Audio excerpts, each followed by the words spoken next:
At some phantom hour water stirred with fresh ripple. She froze, listening. A string of bubbles surfaced near far wall, followed by dull thump. Instinct hollered, "Move." She thrust sideways as something large broke surface, a half-rotted plank jettisoned by currents. No pale and bloated, it resolved into a calf carcass, eyes milky, hide sloughed. Stench gagged her. She coughed, backhanding it away. The carcass bobbed, then spun slowly, trapped like her in this oubliette. Revulsion threatened sanity. She retreated to small perimeter, opposite floating dead, forcing breath through mouth. Day must have dawned because faint gray seeped downward, revealing walls slick green. Mud silted surface, turning water into stew. Lyris's limbs cramped, but she dared not tread vigorously, energy precious. She let chin rest on crossed forearms, mind drifting to the ranch. Would Eamon notice Bryn's limp? The dog never strayed. Scratch on flank might betray scuffle at well. Eamon would trace prints. He was patient tracker. Sunrise would paint dog's path across dusty street. Please, she prayed, let him follow. Sun crested when Eamon Calder reined his bay at Briar Hollow's outskirts. He'd spent dawn scouring north pastures for cattle scattered by midnight storm. Bryn usually trotted ahead, but today the old dog lagged, tail low, left paw favoring ground. Eamon dismounted, knelt. What happened, boy? He lifted paw, thorn embedded between pads. He coaxed it free, earning grateful lick. Yet Bryn remained restless, gaze swinging toward town as if tethered by worry. Eamon straightened, scanning. Church steeple-speared sky at town center whitewashed, pristine, proud. He grimaced, remembering Pastor Stark's fiery sermon last market day. Purge sin to save souls. The man spoke of hell with envy, eyes alight when describing brimstone. Eamon attended rarely, but whispers about last night's town meeting reached even distant ranches, something about rooting out wickedness. Bryn barked, trotting crookily toward town. Easy. Eamon mounted, following dog's trot down narrow road lined with rabbit brush. As they neared the square, townsfolk hurried between stores, heads down, whispers fluttering. A cluster of deacons shoveled dirt behind feed store. Dust clouds marked effort, but hushed tones signaled secrecy. Bryn veered there, hackles raised. Before Eamon hailed them, Pastor Gideon emerged from livery, Bible tucked, smile varnished. He greeted with open arms. Brother Calder. Providence brings you early. Eamon dismounted cautiously. Morning, Pastor. Folks look busy. Just tending communal tasks. Stark's gaze flicked to Bryn, who growled low. That cur must be leashed. Stray dogs unsettle livestock. He keeps coyotes off calves, Eamon replied, patting dog's head. Bryn smelled of damp stone and fear. The dog had clearly been near water. Stark's smile thinned. Calves, yes, but sheep prefer calm. Speaking of which, I haven't seen Miss Fallon today, have you? Eamon's stomach tightened. Not since yesterday. Why? She left certain debts unpaid. We intend to discuss. Stark gestured toward shovel line. Community thrives when all labor. Eamon followed gesture piles of dirt, boards, rope ends. Something in rotted beams looked like well frame. The old well behind feed store, unused, unsafe, avoided. He remembered Lyris teaching the calf to drink there months ago. Bryn whined, pulling toward rubble. Eamon's eyes narrowed. What are you filling in? Hazard, Stark said lightly. Couldn't risk children falling. Never worried before. Eamon stepped forward. Dirt smelled fresh. Rope ends frayed, stained red-brown. Bryn sniffed, began pawing. A deacon blocked dog with shovel. Keep mutt clear. Eamon looked to Stark. Pastor, where's Lyris? Stark sighed theatrically. Some women wander, Brother Calder. Temptation calls. He placed hand on shoulder. Better for righteous not to chase every lost soul. Eamon shrugged off touch. Bryn's nose and fear told story. He knew wells, knew how folks disposed stillborn calves there. He stared at mound.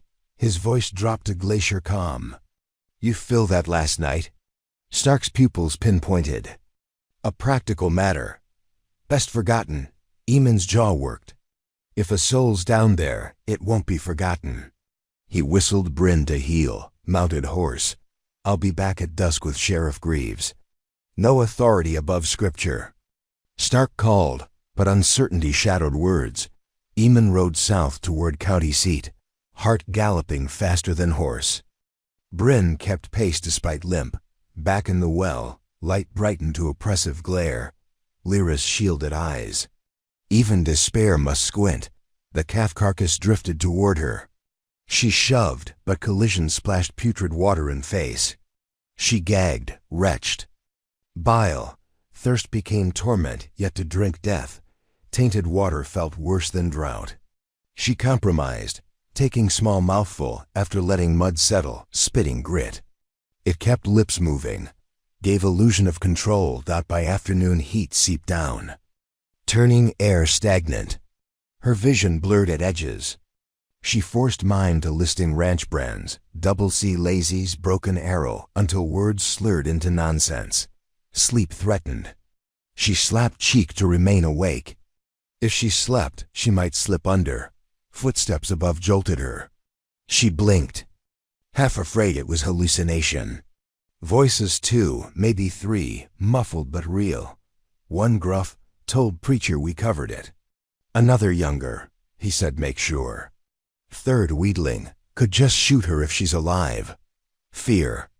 Flooded, swift and cold. She braced both hands against wall, ready to submerge if bullets rained. Instead, rope slithered down, coarse, knotted. A tin lantern followed, unlit but enough weight to sink. Men chuckled.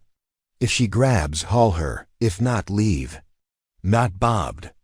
Before her nose, she hesitated. Trap, yet chance. She clutched rope. Got her, someone shouted. But as soon as tension tightened, she felt jerk of malicious laughter. Rope whipped upward, then slackened. She splashed hard. They yanked again, dragging her against wall until palms bled, then released. She slammed water, disoriented. Mocking laughs faded as boots retreated. They'd come only to toy renew agony, steal hope. She floated shaking. Tears mixing with blood, whispering mother's prayer for enemies.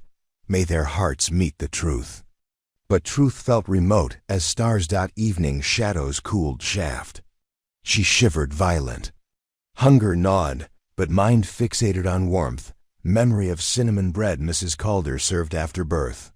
She'd barely tasted slice then. Regret tasted sharper now. Noise. Returned not men, but dog nails clicking stone. Bryn again. He whined persistent. Lyris rasped his name until throat burned raw. Dog barked rhythmic, purposeful. Something changed. The bark rotated as if dog circled well scouting vantage. Then silence. She feared he left. But faint scuffle of cloth unraveled overhead. A shape appeared. Thick rawhide lariat weighted with horseshoe. It dropped, clanking against stone inches from her head. She grabbed reflexively. Rope held, steady but not pulled. She looked up sky rim-framed shape of Bryn's head, ears perked. Someone else must be holding rope, Eamon. She tugged twice. A signal merchant sailors taught her brother. Tension answered. 3 short pulls. Acknowledgement. Strength renewed by miracle. She looped rope around torso, wedging under arms. Knots spaced every foot. She set feet against slick wall, using what leverage pain-racked limbs afforded. Upward. She climbed inch by inch, rope scraping skin raw, muscles screaming. Twice she slipped, once dropping feet back into water, but never letting grip fail. Above, whoever hauled matched her attempts with steady pull. Halfway, calf corpse bumped rope, spinning her.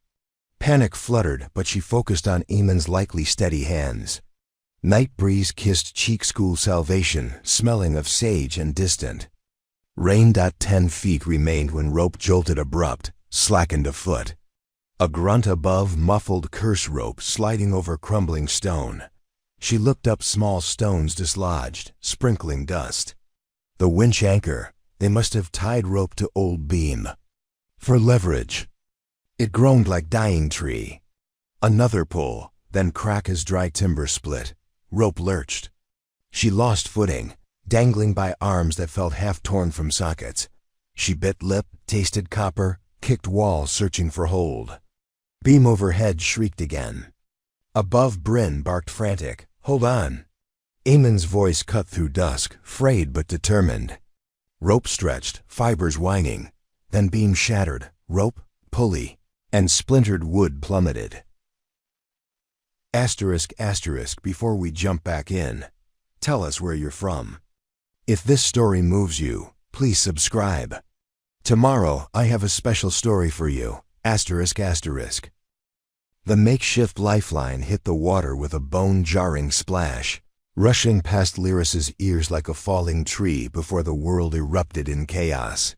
Wood, rope, and ancient iron struck the surface beside her, driving brackish water up her nose and forcing a raw scream from her throat. The weight dragged her under. Cold swallowed sound, sight, breath. For a heartbeat, she thought the well had claimed her after all. Instinct fought terror. She clawed upward, kicking wildly until her head broke through a swirl of mud and drenched. Splinters, coughs racked her chest. Darkness above was deeper now, the square of dusky sky lost behind fresh debris. She blinked, stinging water from her lashes, and realized the floating calf had vanished beneath the fallen beam. Its bloated form must have sucked downward with the wreckage, anchoring everything in a grotesque tangle somewhere below. A single voice echoed down the shaft, hoarse with panic. "Lyris! Can you hear me?" Eamon. She tried to answer, but lungs burned too hot. Instead, she pounded the wall with open palm once, twice, then sucked a shallow breath. Above, the scuffle of boots and the frantic scratch of Bryn's claws answered. The dog's bark cracked like a whip in the narrow space, bridging the gulf of fear between them. "I'm here," she rasped at last, barely louder than ripples, but the well carried sound both ways. Eamon's sigh of relief rode back on the breeze. "I'll get another rope," he called. "Hold fast." Another rope. The phrase gleamed like sunrise until reason sobered hope. He'd trusted the rotten beam. What could bear weight now? The stone rim was chipped and damp. Even if he looped a rope around his saddle horn, Juniper's strength might tear flesh before stone surrendered. Yet focusing on hazards dulled courage.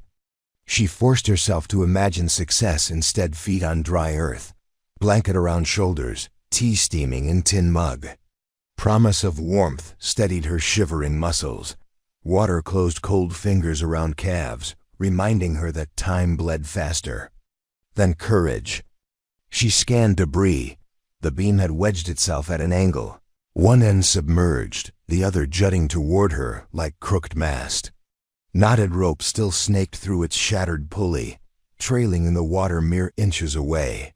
If she could free it, perhaps she could knot it through her bindings as improvised sling. But the rope now carried dead weight of beam and calf beneath, surface immovable, without leverage. Above, voices multiplied low, clipped, urgent. Lyris strained to decipher. Sheriff Greaves, deputies, or Gideon's deacons returned to bury truth for good. A sudden hush settled, pierced by Bryn's warning growl. The dog seldom growled unless threat lunged. Eamon's tone came next, flinty. "Step back, Pastor." Gideon Stark's silk and salt cadence answered. Brother Calder, sometimes Providence uses simple folk to expose greater sins. Let us do heaven's work. He was here. Air in the shaft thickened with dread. "You call attempted murder Providence?" Eamon barked. "She's alive. I heard her." Temptation mimics life, brother. Satan whispers with familiar voices. A scuffle. Boots scraping gravel. Amen again. Touch that rope, and I'll knock your teeth down your lying throat, preacher or not. Bryn's bark erupted, followed by metallic click, perhaps a revolver's hammer. Lyris pressed trembling fist to lips. If Gideon drew iron, Amen might join her in the pit, dead or worse. A new voice sliced the gloom, firm and resonant. Holster that weapon, Reverend. The sheriff, hope sparked like flint. Sheriff Greaves must have arrived sooner than dusk, maybe spurred by desperation in Amen's plea. She pictured the lawman broad-shouldered, polite but unbending, dismounting with deputies flanking. Gideon's bravado would wilt under badge and colt. Still, rescue required more than authority. It needed ingenuity. Sheriff, Amen called, strain fading slightly. Beam broke, ropes entangled. She's half drowned by now. Calm, Greaves replied. Marshal your strength. Markham, Tabor's fetch lines from the wagon. Double. Them. Metallic clatter followed, then hush as men assessed scene. Down in the shaft, Lyris willed herself not to sag. Movement above told her help was tangible. Still, every second water wicked warmth from blood, replaced it with leaden fatigue. She shifted to tread, but cramps speared her thighs. She switched to gentle scissor, conserving strength, counting breaths.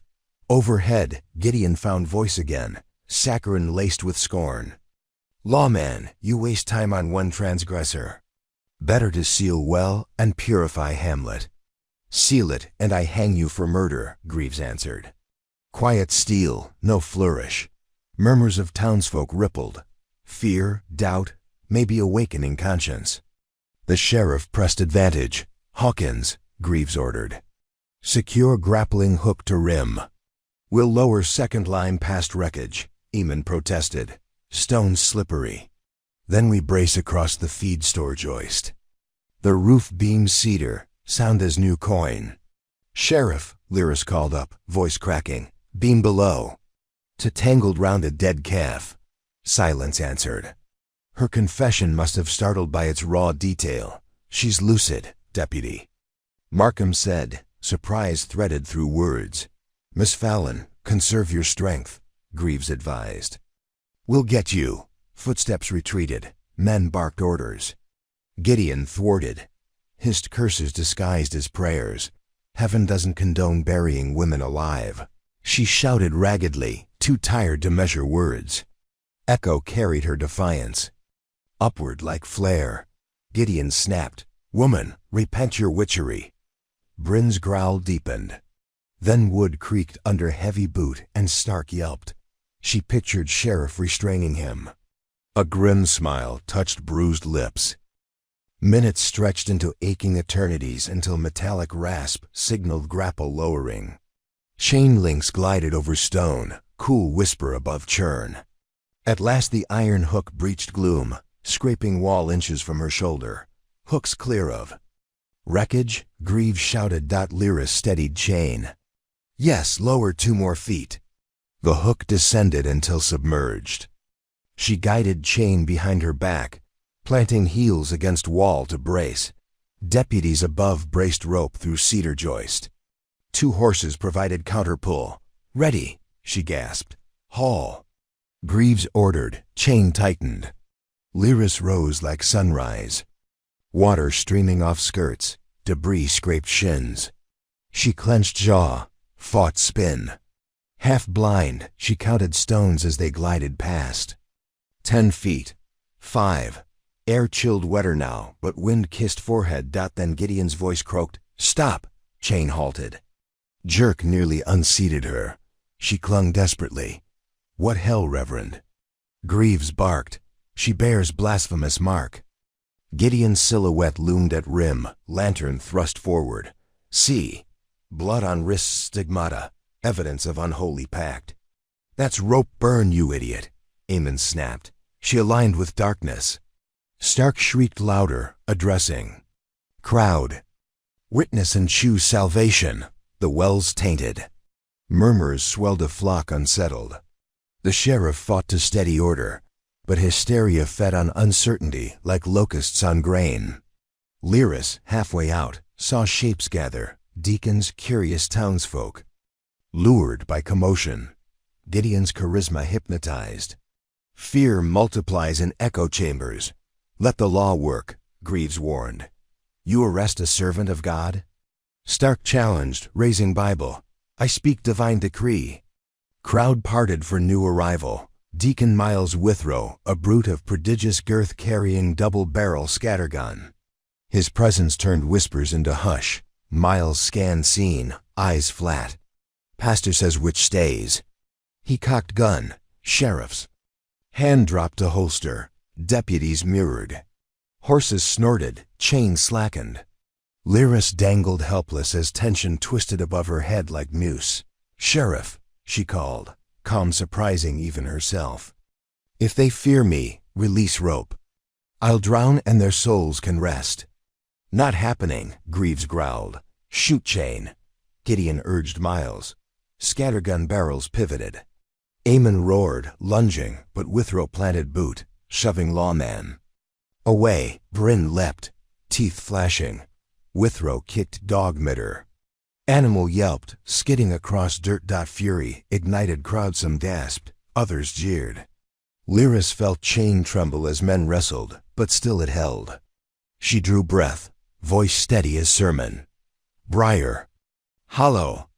She cried, echo amplifying. I nursed your infants, tended your fevers. If you fear my life, then witness my death. But no innocent blood screams louder than any preacher. Her words cracked Gideon's spell. Faces shifted. Mrs. Calder. Sobbing, Mr. Bennett clenching hat. Doubt crept like dawn. Withrow hesitated. Stark hissed, do it. Thunder cracked, not celestial, but Colt .45. Scattergun flew from Withrow's grasp. Barrels spinning into crowd. Miles howled, clutching shattered thumb. Smoke curled from Eamon's pistol. Shock pulsed through the square. Sheriff used moment. Deputies, secure arms. Markham tackled Withrow. Tabors cuffed nearest deacon. Gideon backed, eyes wild. Greaves advanced. Pastor Gideon Stark, I'm placing you under arrest for attempted murder. Gideon sputtered scripture. Sheriff wrenched Bible free, revealing Derringer hidden inside hollowed pages. Crowd gasped. Illusion crumbled. Blasphemy, Mrs. Calder. Whispered. Others echoed. Fear became anger. Inverse miracle. Hoister. Greaves shouted. Eamon, unshaken, remounted horse harness and spurred beast. Chain strained. Cedar beam groaned but held. Lyris rose past rim, over worn stones into dusk alive with stars and lantern light. Hands caught her, Eamon strong, Sheriff steady. She collapsed onto dirt, vision swimming.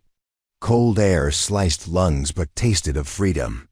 Bryn limped over, licking salt from her cheek. Eamon knelt, voice breaking. You're safe. Lyris managed smile. We all are, for now. Deputies hauled. Gideon and Withrow to wagon, iron shackles clanking. Townsfolk murmured apologies, some wept.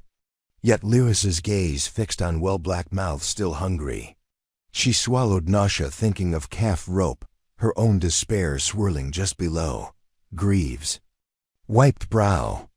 We'll block it proper tomorrow. Fill it, she whispered. But not with secrets. With stone and lime so no one hides evil there again. Sheriff nodded. And I'll write circuit judge. This town needs truth more than revival.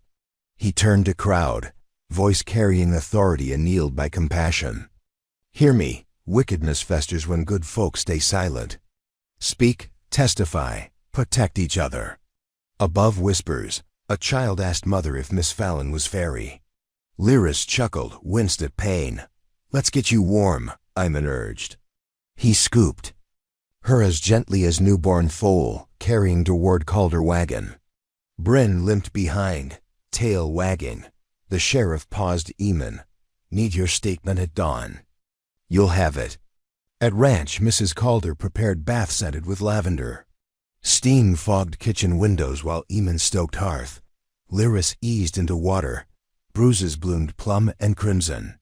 She bit lip to stifle whimper, but Mrs. Calder's gentle hands washed grit from hair, humming lullaby. Lyris's eyes closed, yet nightmares threatened. She forced lids open, focusing on braided rug colors burgundy, moss, dawn gold anchoring mind. Later, wrapped in quilt, she sipped broth. Eamon sat across a rough-hewn table, face lined with exhaustion and something softer. "I owe you my life," she said.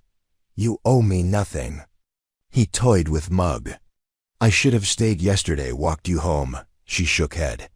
Gideon would have planned different moment. Hate finds its hour. Silence settled, companionable yet charged. Candle flickered between them, throwing amber over cheekbones.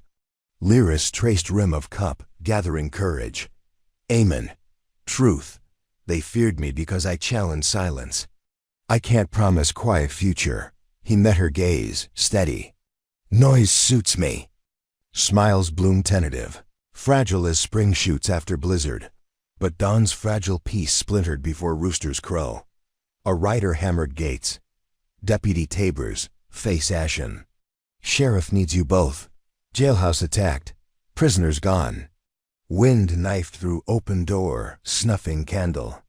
In abrupt darkness, Lyris's pulse thundered while Bryn's hackles lifted a new dot outside. Eastern horizon bruised crimson like blood promise. Sheriff missing. Gideon free. Town vulnerable. Eamon buckled gunbelt. Lyris, still aching, rose. Fear pressed, but fury steadied. Because rope had broken, but spirit had not. And Gideon Stark had just declared war. War. The single syllable reverberated through Lyris Fallon's mind long after Deputy Tabors galloped back toward town, dust pluming behind his sorrel like smoke from a fuse. Gideon Stark free, sheriff missing. The word felt less like a declaration, and more like a sickness, one that could spread faster than prairie fire if left unchecked. She swung stiff legs over the edge of Eamon's table, quilt slipping from bruised shoulders. Every muscle protested, and dizziness wavered her vision, yet urgency burned hotter than pain. Bryn whined at her feet, sensing rest would not come. Not 5 hours out of that well. Eamon muttered, strapping revolver tight, "And you're thinking of chasing the devil himself." "I'm thinking," she corrected, bracing palm against wood, "that if Gideon truly struck the jail, he won't stop there. He'll twist fear into a knife and carve the town until it bleeds loyalty." Eamon's jaw flexed. He fetched a second pistol from cabinet, his father's Navy Colt, oiled and deadly. "Then we carve back," she shook head. "Guns won't cure poison. We need truth louder than his lies." Sheriff's badge carried weight. Gideon stole that weight by stealing the man. Lightning flickered outside, dry heat storm stalking. Horizon. Wind rattled shutters, whispering omens. Mrs. Calder filled canteen with coffee, pressing it into Lyris's hand. "Drink. Heat steadies the stomach." She smoothed Lyris's damp hair. "And justice craves clear minds." Lyris swallowed. Bitter brew, warmth curling through hollowness. She inhaled cedar-smoked air, forging vow, no more darkness, no more silence. They rode war. The single syllable reverberated through Lyris Fallon's mind long after Deputy Tabors galloped back toward town, dust pluming behind his sorrel like smoke from a fuse. Gideon Stark free, sheriff missing.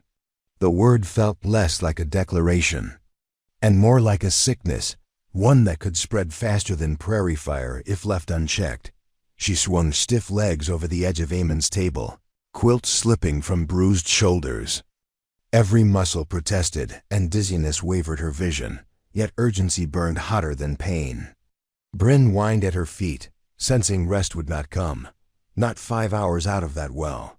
Eamon muttered, strapping revolver tight, "And you're thinking of chasing the devil himself." "I'm thinking," she corrected, bracing palm against wood, "that if Gideon truly struck the jail, he won't stop there. He'll twist fear into a knife and carve the town until it bleeds loyalty." Eamon's jaw flexed. He fetched a second pistol from cabinet, his father's Navy Colt, oiled and deadly. Then we carve back, she shook head. Guns won't cure poison. We need truth louder than his lies. Sheriff's badge carried weight. Gideon stole that weight by stealing the man. Lightning flickered outside, dry heat storm stalking.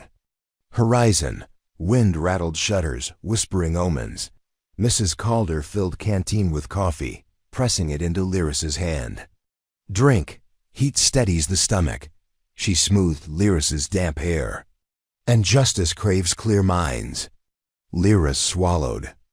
Bitter brew, warmth curling through hollowness. She inhaled cedar-smoked air, forging vow, no more darkness, no more silence. They rode within 10 minutes, Lyris perched behind Eamon on the bay, Bryn bounding ahead despite tender paw. Dawn's crimson bruise had yellowed to jaundiced sky when Briar Hollow came into view. Chimneys smoked breakfast fires, but unease threaded streets. Shutters half closed, voices hushed, children herded indoors. Outside jailhouse, charred wagon wheels smoldered. Walls pocked by buckshot, windows shattered. Lyris dismounted, knees buckling before she caught porch rail. Inside cells gaped open. Splintered door hung askew. Deputy Markham lay on cot, head bandaged. He sat upright when they entered.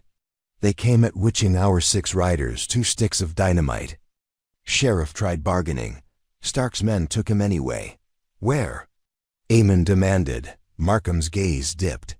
South trail toward Mesa Country. Said something about cleansing river with blood. Lyris's pulse quickened. South trail. Led past Fallon Homestead, then onward to Rio Sangre, a red silt river sacred to local tribes. Gideon planned spectacle, baptism by fear. How many follow him now? She asked. Hard to say. Freed Withrow and 3 deacons. Plus drifters he paid in whiskey, the deputy grimaced. Town split. Some backed him, others hide. Eamon cursed softly. Markham gripped Lyris. They rode south with Brian loping between hooves. Morning matured. Heat shimmered off buffalo grass. 10 miles out, they spotted smoke-thin, deliberate plumes marking movement. They slowed, glassing horizon with spyglass purloined from Bennett's. Supply. 3 riders herded wagon loaded with barrels, gunpowder, or kerosene maybe. Behind, 2 men prodded Sheriff Greaves, hands bound, blood staining sleeve. Gideon rode front, black frock billowing, Bible derringer strapped across chest. Like unholy scripture, Eamon ground teeth. Too many for us too, Lyris lowered glass. We don't engage. We track, wait for Markham. Behind them, thunder of hooves grew. 6 riders sprinting. Mrs. Calder's brothers, lanky but fierce. Doc Simmons, older yet resolute. And 3 ranch hands Lyris once stitched after bar fight. They raised hats in greeting. Markham said you needed steel, eldest. Basil Calder called. We brought iron hearts too. Lyris's throat tightened. Thank you. They continued stealthy pursuit. Noon blazed overhead, baking fear into sweat. Gideon's convoy reached Sandstone Gorge, leading to Rio Sangre, natural amphitheater where speeches would echo across water. Atop nearby ridge crouched sharpshooter Withrow, likely watching rear. Eamon signaled halt. They dismounted under scrub oak. Lyris studied terrain, steep descent into narrow basin. River choked by low summer flow, exposing blood-red banks. Perfect stage. We need infiltration, she whispered. Under cover of ridge shadow. Secure Sheriff first. Basil tapped rifle. And neutralize scattergun. She nodded. But cautions. Gideon craves spectacle. If cornered, he'll ignite barrels. Powder will kill hostages and paint him martyr. Doc Simmons frowned. We create diversion. Draw his faithful away. Eamon looked to Lyris. She weighed options. Then peeled Jericho cross pendant from neck, one she carved from juniper wood after mother died. Brian carries this into camp, draws attention. I follow as prisoner, claim to surrender. Eamon's eyes flashed. No, Gideon expects. Fear, we give him humility. I'll stall while you circle. Arguments churned, but time fled. Eamon exhaled, nodded. Don't die. She pressed forehead to his electric ache and smiled. Plans rarely allow. Audience check. Have you ever faced down a bully to protect someone you loved? Drop us in the comments if courage once surprised even you. The ruse unfolded under scorch of afternoon sun. Bryn trotted ahead, pendant tied to collar.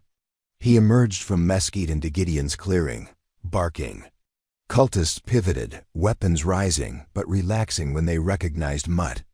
Dog returns. One shouted. Gideon dismounted, stroking beard. Providence, he knelt, retrieving pendant. His brow creased, recognizing carving. She survives. Lyra stepped from shadow, hands raised, wrists still bandaged. Release, Sheriff. I'll face judgment. Gideon's laugh rang hollow. Judgment already past, witch. But your public confession sweetens victory. He gestured 2 deacons to seize her. They bound wrists looser than well ropes, yet raw skin flamed. She met Greaves's eyes, bruised but alert. He nodded subtly, trusting plan. Eamon's team crawled along ridge, rifles at ready. Withrow scanned opposite horizon, unaware death. Stalked him from flank. Below, Gideon orchestrated scene. Barrels arranged along riverbank. Symbols painted in tar crosses entwined with serpents. Greaves forced onto stump, rope around neck, noose attached to pivoting beam. Gideon preached about purging wickedness, voice carrying over water. Crowd of 20 farmers, drifters, frightened townsfolk watched. Some clutched torches. 2 children huddled by mother, eyes wide. Ward. Lyris's heart pounded, but face remained serene. She locked gaze with timid boy, offered small smile. He tightened hold on sister. Gideon raised Bible derringer. Confess, witch, or I consign your soul to fire and sheriffs to hanging. She inhaled, recalling sheriffess notes. I confess. She paused. Gideon's eyes gleamed. I confess that Charles Gideon Starkweather stands before you, a wanted arsonist from Kansas, who burned towns for insurance, sold faith for gold. She projected voice, each syllable crisp, murmurs rippled. Gideon's smile faltered. She continued. Sheriff Greaves gathered affidavits, 50 pages. His journal lists names of family Starkweather defrauded. You doubt? Check Courthouse Telegraph. Gideon lunged, striking her cheek. Stars burst. Behind eyes, but she remained upright. Silence. He roared, mask cracking. Lies from the devil's bride. She spat blood. Truth fears no inquiry. Eamon's rifle cracked from ridge. Withrow toppled, scattergun silent. Chaos erupted. Basil and men opened fire, hitting barrels. Powder spilled but didn't ignite. Gideon dragged Lyris to Ward wagon, pistol to her temple. Cease or she dies. Shots halted. Echo faded, replaced by River's sigh. Eamon appeared atop ridge, hands raised, rifle slung. Let her go, Starkweather. It's me you want. What value is a rancher? Gideon sneered, one willing to trade his life. Eamon unbuckled gunbelt, tossed it down slope. Spare her, take me. Lyris shouted, no. Gideon's eyes glittered. A martyr of my own? Tempting. He beckoned saint, drunk followers. Bind him. While they descended, Lyris whispered to Gideon, your stage is crumbling. People see fraud. Let Sheriff live, release town, you might outrun gallows. His grip tightened. I am Providence.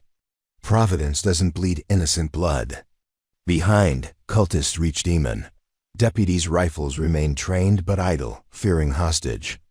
Deaths. Eamon knelt as captors bound wrists. Gideon's smug grin widened, then faltered. Bryn growled behind him, teeth bare. The dog lunged, jaws clamping Gideon's calf. Screech of pain ripped sky. Lyris wrenched free, ducked under pistol. Arn just as weapon discharged, bullet grazing her ear. She rolled. Snatched sheriffs dropped knife from ground, sliced wrist rope.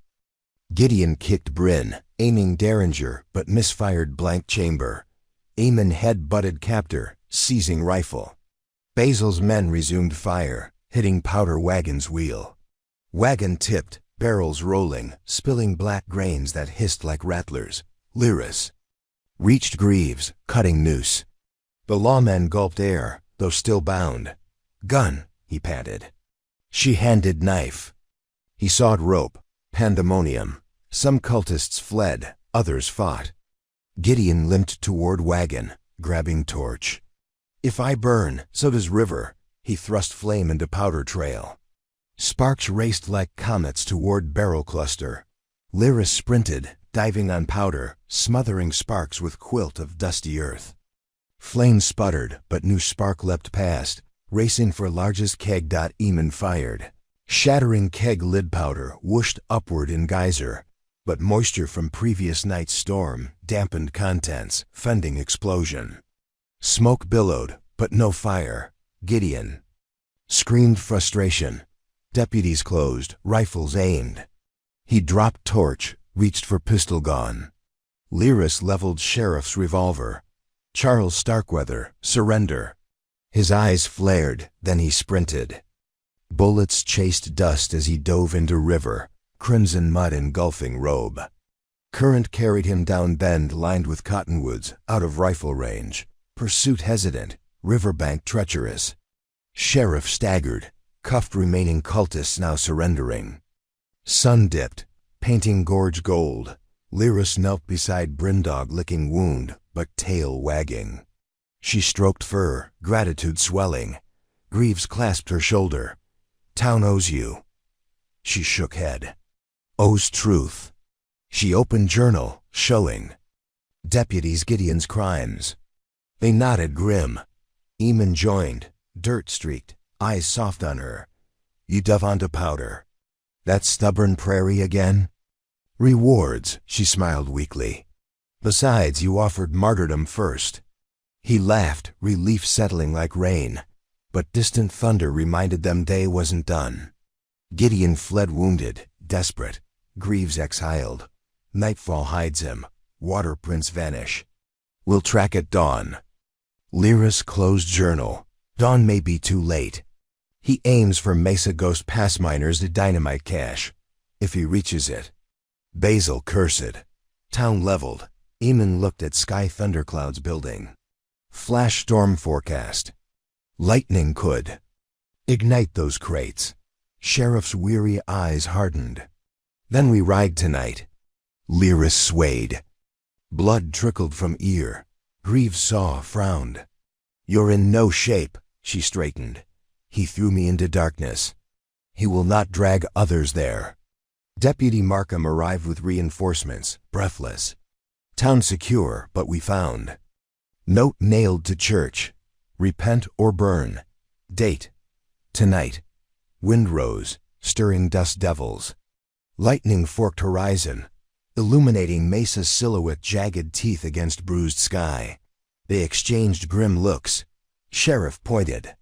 Pack only. Courage, we finish this. Asterisk, asterisk, quick pause, trailblazers. Ever had to push forward when every muscle begged rest. Smasha, if resilience has been your secret weapon. Now, let's ride back into the fray. Asterisk, asterisk.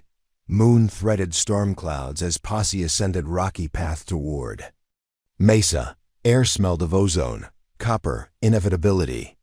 Lyris rode Juniper, Eamon beside on bay. Sheriff led group, lantern low, light flickering on determined faces. They reached abandoned mining shack near pass. Door hung open, breeze moaning through boards. Inside, crates of dynamite stacked like tombstones. Gideon's wet footprints dried. Near hearth, empty kerosene tins dotted floor. Map pinned to wall showed Briar Hollow, with church circled in red. He planned chain reaction, Doc Simmons whispered. Fire here sets runoff blazing down Arroyo into town. Sheriff scanned. Shadows, he's nearby. Thunder cracked, shaking shack. Lightning flash revealed figure atop ridge. Silhouette against roiling sky arms raised like conductor summoning storm. Gideon. Wind carried his half-mad sermon. Fire from heaven. Purify unbelievers. He held lightning wrought iron stake. Tipped with copper, wire snaking to powder crates. Shooter? Aemon asked. No, Lyris muttered. Metal draws sky. One bolt lights everything. Gideon hammered rod deeper, laughing. Storm intensified. Hair stood on arms as static built. Sheriff barked. Calder flank left. Fallon with me. They dashed. Rain began, fat drops sizzling on hot earth. Lyris climbed slick boulder, pain. Tearing ribs, she slipped. Aemon steadied her, then pressed dynamite fuse inside her palm. If wire sparks, cut here. Lightning flash blinded. Thunder stunned ears. Wire hummed, vibrating with charge. Gideon noticed them, eyes wild. Too late. He raised rod higher sky, answered with blinding lance. But as bolt struck Lyris, severed wire with sheriff's knife, copper whipping harmless. Energy jumped to rod, blasting Gideon backward in searing arc. He hit ground smoking, body convulsing, crates remained dark. Rain poured heavier, drenching fuses. They approached cautiously. Gideon wheezed, robes smoldering. Lyris knelt, checking pulse weak but present. Aemon lifted man by collar. Your war ends. Gideon's charred lips curled. War? Child, I'm only herald. His gaze fixed beyond them to storm-washed horizon. True cleansing comes at dawn, Sheriff frowned. Meaning? Gideon shivered, laughter turning to rattle. Scripture says second trumpet unleashes blood river. Look east when sun rises. Breath hitched, eyes glazed. He slumped, unconscious. Rain pelted, extinguishing smolder. Deputies secured him in shack, binding with chains. Lyris examined rod. A second wire split toward canyon, disappearing into darkness.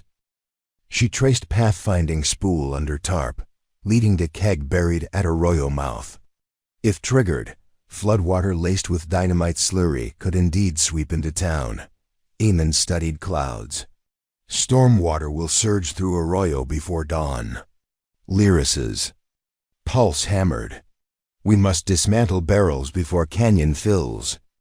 Greaves ordered half posse to escort Gideon back. Others stayed to defuse. Hours bled. They hauled crates uphill away from watercourse, sweat mixing with rain. Just before first light, tempests eased. Exhausted, they watched rosy horizon. No explosion. Came, birds heralded peaceful dawn. Lyris exhaled long breath, knees giving. Aemon caught her, lowering both onto moss-damp rock. Sheriff approached, hat in hand. Briar Hollow survives because two souls refused to bow to fear. She shook head. Because many chose truth over quiet. He smiled. Spoken like preacher and law will remember. He passed her sealed envelope. Judge wired ruling territorial. Marshals will arrive within week.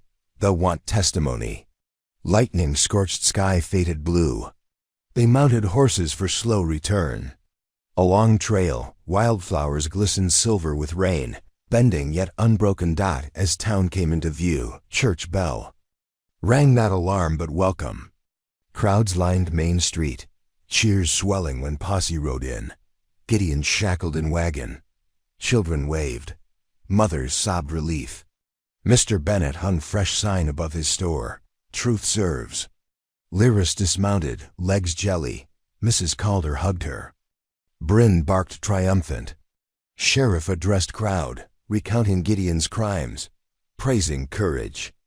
Deputies distributed pages of Greaves's journal for folk to read. Sun climbed, drying streets, revealing scars, bullet holes in jailhouse, scorch marks near church, fear in weary eyes.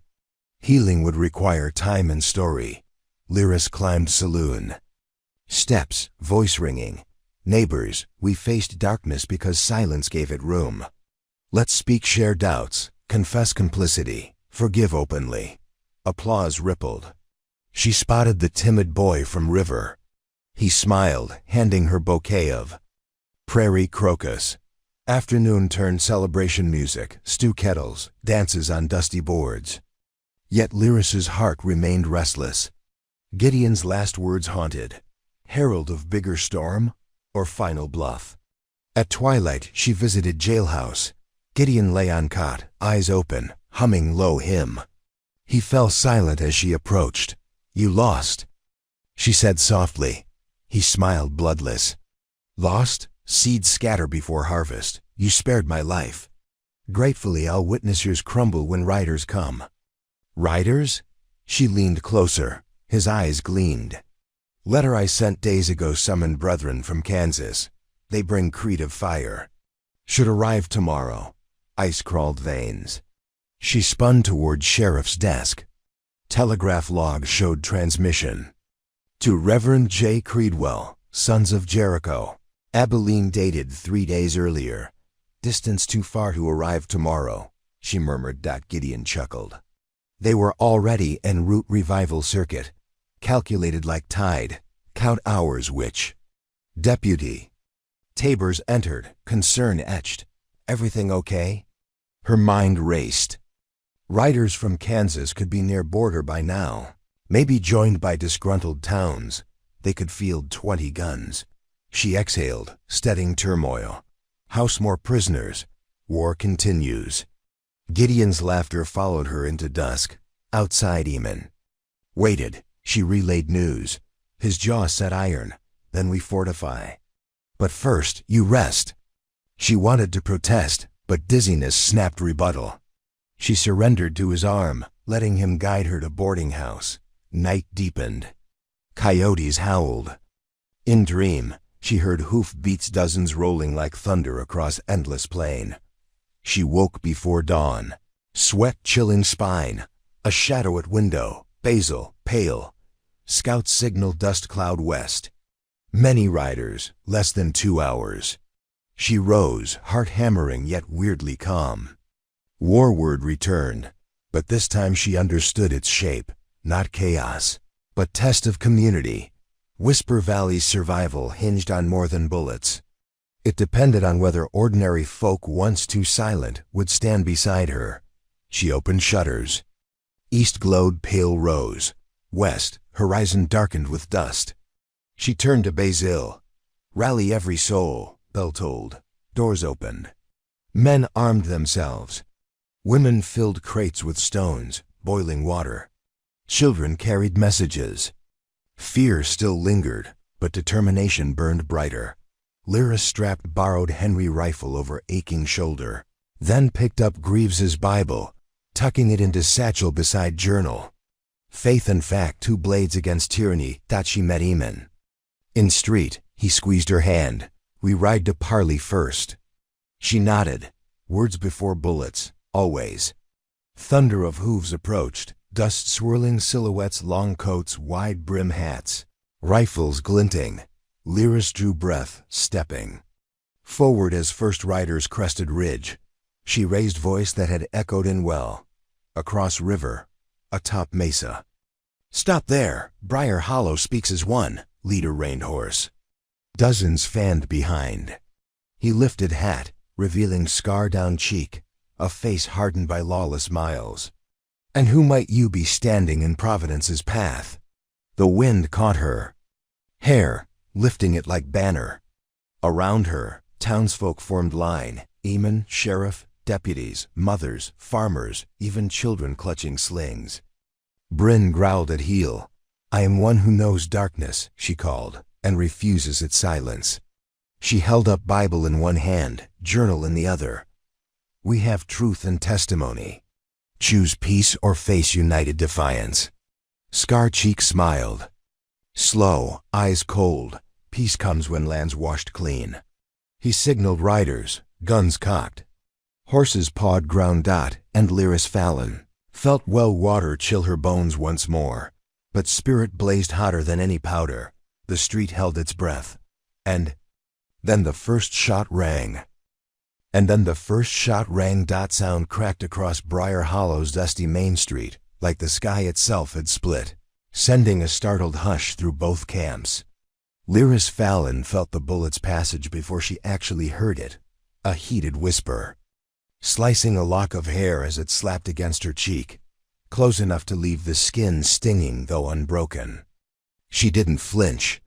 Flinching would mean surrender, and surrender would paint a target on every man, woman, and child who stood behind her in a trembling line of desperate resolve. Beside her, Eamon Calder's revolver was already in his hand, barrel angled downward to show readiness but not provocation.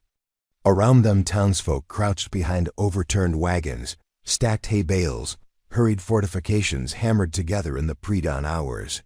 Faces were drawn and pale, yet eyes burned with something Pastor Gideon Stark had tried to drown in terror. Purpose.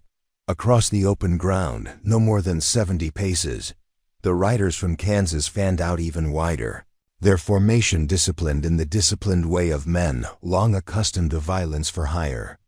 Horses snorted clouds into the cool dawn. At the center sat scar-cheeked Reverend Jacob Creedwell, according to Sheriff Greaves's notes, a gun preacher whose flock sang with repeaters and colts. Creedwell lowered the smoking Spencer carbine. He had just fired into the air for effect. His grin held no mirth, only calculation. "Peace is earned, not begged," he called, voice carrying the clipped consonants of Railtown, Kansas. "Lay down arms, hand over Starkweather and the witch, and we'll let the children live." Murmurs rippled among his men, 24 hardened riders, 5 cattle drovers swayed by promises of gold, and 3 of Stark's original deacons he'd coaxed away from Gideon's cell with honeyed scripture. The rest remained behind bars under armed guard, but these 3 had slipped free during an earlier scuffle. Lyris stepped forward, Bible in left hand, Greaves's journal in right.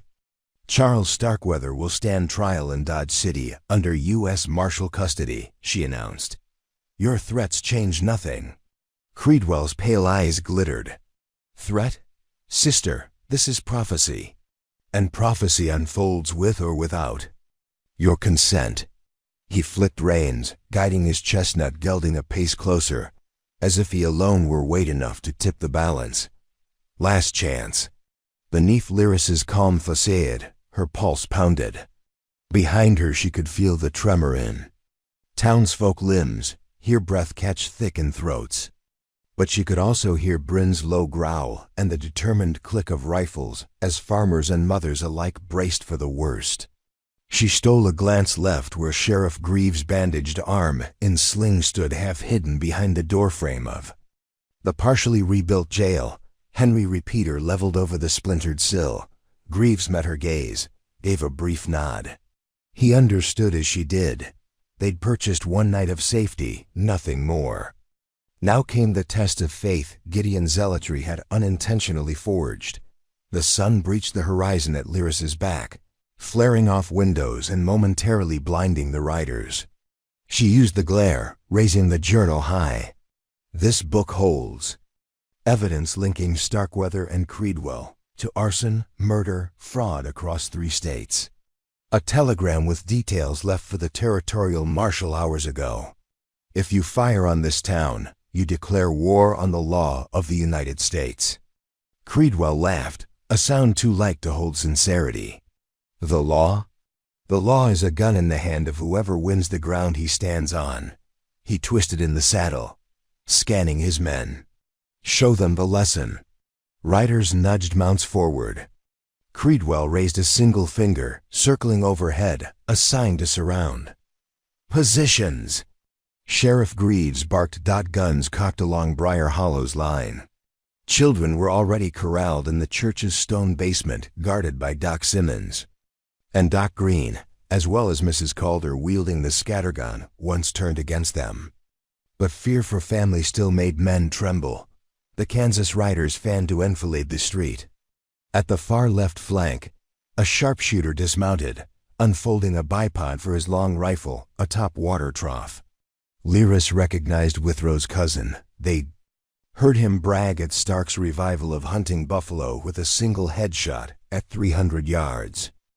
She felt Eamon shift. "I can take him before he fires," he whispered. "Only if Creedwell's bullet misses you," she answered. Hold. Scarcheek took one last look at the fortified line, then shrugged. Have it your way. He tipped the Spencer horizontal. Time fractured. Lyris dropped to a crouch even before Creedwell's second shot cracked, the slug buzzing overhead like an enraged hornet. Eamon fired back, his shot sparking off Creedwell's stirrup. Simultaneously, Sheriff Henry belched flame, dropping a rider who'd spurred too far forward. Battle thunder broke across the tiny town, like a sudden summer hailstorm. Lemat pistols booming, Winchesters replying, shotguns roaring from behind. Buckboard shields. Horses screamed, men cursed, glass shattered. The first wave stalled against an unseen wall of ferocity they had not expected from merchants and seamstresses. Lyris crawled behind a stack of seed bags piled along the feed store porch. She thrust the Bible into her satchel to free hands, yanked open coat flap where a spare Colt Navy nestled, gift from Greaves. She checked percussion caps, then peeked over burlap. In the swirling dust, Creedwell's sharpshooter drew bead on Greaves. She breathed, centered front sight on his chest, and squeezed trigger. Smoke obscured view, but she heard the rifle clang. To ground as sharpshooter tumbled. Eamon's voice bellowed orders, rallying a counterpush. Two ranch hands flanked right, double-teaming a rider who'd broken through side alley, roping him into a spill that left the horse galloping riderless. Bryn darted in and out of dust clouds, harassing mounts, forcing eyes downward just long enough for townsfolk to aim. Yet for every Kansas man who fell or fled, another pressed forward, discipline holding. Creedwell's cold smile never faltered. He flourished Spencer like a conductor's baton, directing flanks, calling shots. The fight ground into deadlock. The turning wind mid-street. Mr. Bennett lurched behind his overturned dry goods wagon, fumbling cartridges with trembling hands. He'd never fired at anything larger than Jackrabbit. Lyris saw Creedwell's right flank bearing down on Bennett's flimsy barricade. 5 riders led by the deacon named Rourke, a bulldog who once dug trenches for Confederate artillery. She sprinted low, sliding behind Bennett's wheels just as Rourke's repeater fired. Wood splintered, Bennett yelped. Lyris grabbed his wrist. Breathe steady. Aim low at chest, no fancy tricks. Bennett nodded, eyes wide behind spectacles. Together they popped up, leveled, fired. 2 horses bucked, riders down. Rourke pivoted at them, but a rock launched by teenage Ellie Marsh from a rooftop sling smacked his temple, sending shot wild. Bennett's second bullet caught Rourke in thigh. Rider toppled. A child's sling stone had shifted the tide. Across the battlefield, others noticed. Townsfolk began hurling stones, crockery, anything weighty, between rifle volleys, turning empty hands into weapons. Creedwell's riders, unprepared for such rain, ducked instinctively, losing cadence. Sheriff seized moment, rallying 5 rifles into concentrated fire at center. Creedwell's Spencer clicked on spent chamber.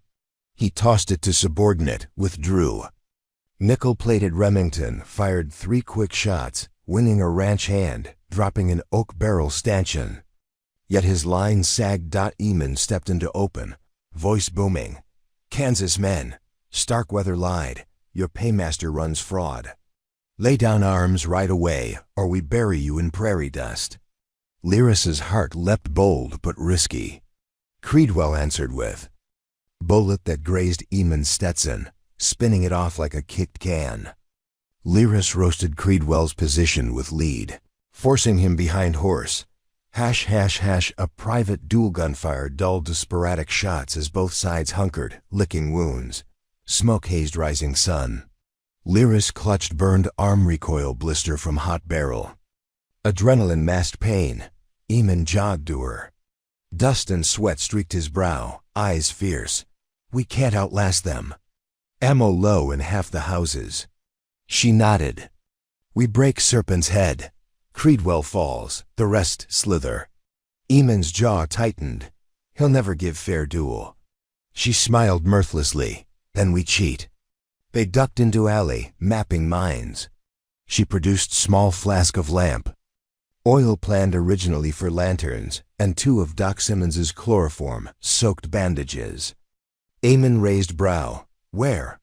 Doctor insisted should tensions rise. Her plan sketched quickly. Create smoke. Draw Creedwell forward under guise of surrender. Flank him with sedation. Risk high but spirit higher. # the fog of oil word. Spread along defender's line. Hold fire on signal. Sheriff reluctantly consented. Trust weighed heavier than caution. At Lyris's cue, Basil Calder lobbed 2 oil-filled bottles into Dusty Street. Bullets ignited them mid-air. Flames erupted. Swirling black smoke. Riders hesitated. From haze emerged Lyris waving white kerchief, other hand empty. She staggered forward as though wounded. Creedwell's eyes narrowed. He spurred cautiously to meet her halfway, pistol trained. Enough blood, she gasped. Voice purposely wavering. Sheriff offers truce. Medical aid for your injured in exchange for withdrawal. Creedwell's gaze dipped to journal she tucked half visible in satchel bait. Evidence belongs to me, she swayed. Take it. Let innocence live. Eamon moved through back of smoke, chloroform rag ready. But wind shifted abruptly, smoke parted like curtains, revealing him too early. Creedwell's eyes widened, scenting trap. He fired point blank. Shot hammered Eamon's chest, flinging him back.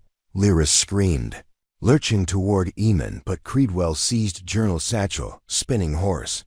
He bellowed, forward, finish them. Riders rallied.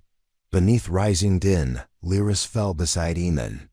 Blood-splotched shirt, but fingers gripped hers. Bullet had struck brass belt buckle, glancing to rib. Painful but not mortal. Relief surged. Tears blurred. No time. Creedwell brandished journal aloft. Lyris charged, but horse already galloped. ###. The chase sheriff fired futilely. Creedwell ducked, weaving through side street, out toward open prairie. 2 lieutenants flanked his escort. Lyris mounted Juniper bareback, heels digging. Bryn sprinted alongside. Eamon, winded, waved her on. They burst beyond town limits into sunrise. Washed grassland. Dust plume from Creedwell's trio streaked east toward ravine. Lyris leaned low, Juniper's mane whipping face. Distance slowly closed. Creedwell glanced back, surprise twisting into snarl. He hurled empty Spencer, drawing second Remington. Shots cracked. One buzzed Juniper's ear. Lyris urged Mare right, zigzagging. They reached ravine's lip where old telegraph poles leaned. Creedwell veered down steep cattle path. Lyris followed, heart thundering. Halfway, one escort turned, rifle raised. Lyris flung herself sideways. Bullet tore through saddle skirt. She righted, lined Colt, fired, struck rider's shoulder. He spun off horse, tumbling down scree. The second escort slowed to aid, but Creedwell barked order to continue. Loyal, he spurred after leader. Ravine narrowed, floor littered with boulders.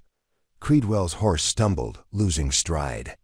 Lyris seized moment, closing within pistol range. She cocked, took breath, then explosion rocked earth. A hidden keg of Gideon's expeditionary powder left as contingency detonated beneath dry brush. Creedwell had sparked with thrown cigar stub when passing. Flame bloomed, sending shockwave of dust and shrapnel. Horses reared. Lyris hit ground hard. Breath stolen. Juniper bolted. Through ringing ears she heard Bryn bark frantically. Smoke curled. Fire licked brush, threatening to race ravine. Creedwell crawled from debris, journal still clutched, face bloodied. He staggered up slope, escort limping behind. Lyris pushed to knees, agony lancing hip, Colt lost. Only Derringer and boot. She rose, stumbling after. Bryn sprinted ahead, snarling at Creedwell. The preacher kicked dog. Bryn yelped but latched onto Boot, slowing him. Lyris tackled Creedwell from behind. They crashed into shale. Journal flew. pages fluttering like wounded birds. Creedwell roared, elbowing her temple, scrambling for pistol. She drew Derringer, pressed to his side, paused. Could she kill, end turmoil? She remembered Bob McAllister's teaching difference between killer and murderer. Creedwell's gun hand jerked upward. She twisted wrist, gun fired harmless skyward. Using jujitsu her brother showed, she levered elbow, dislocating shoulder. He screamed, dropping weapon. She seized his collar, dragging toward Journal as flames crept closer. Truth burns hotter than powder, she gasped. Sign confession or ashes speak for you. Escort lunged with knife. Bryn intercepted, teeth sinking into thigh. Man collapsed, blade clattering. Creedwell's pale eyes flicked to fire, then to her steely gaze. Fear cracked facade. I'll stand. Trial. She nodded once, released collar. Sheriff will be generous. Behind, posse arrived, Eamon leading on borrowed Mustang. Relief washed his face seeing her upright. They bound Creedwell and Escort, retrieved Journal though cover singed. Fire advanced but posse stomped edges, cutting brake with spades until flames died. Hash hash hash homeward when they returned mid-morning. Creedwell shackled, wounded riders trailing. Briar Hollow greeted them with exhausted cheers. Mothers wept. Children rang saloon bell.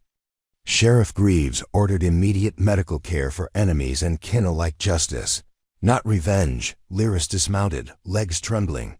She looked to Eamon. War?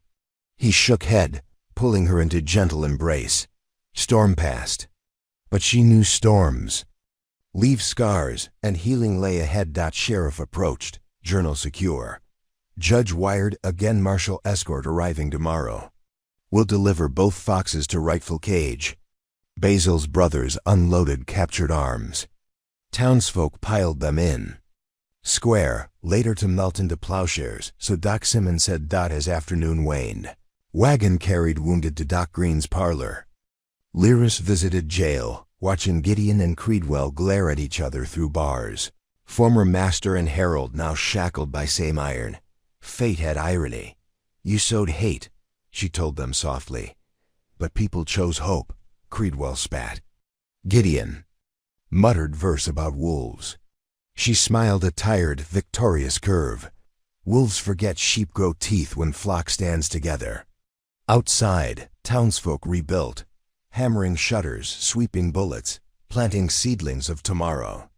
Children sang while nailing new sign over church entrance. Justice, kindness, humility. A quiet evening that night, Eamon lit lantern on saloon porch. Lyris sat beside, feet propped on rail, Bryn's head in lap. Music drifted from inside Grace. Ally humming hymn reclaimed from Gideon's corruption. Eamon handed her cup of coffee laced with chicory. No rope, no bullets, no storm, just peace. She sipped, savoring bitter warmth. Prairie rewards the stubborn, he chuckled. And kindness fences stronger than barbed wire. Moon rose, silvering streets once soaked in fear. She leaned into his shoulder. Tomorrow Marshall arrives, trial begins. But healing begins now. He took her hand. She exhaled contentment, letting silence settle, a silence not of terror but of tired triumph. Yet deep within, she sensed another story waiting, one of rebuilding, of bridging wounds. She would help tell it.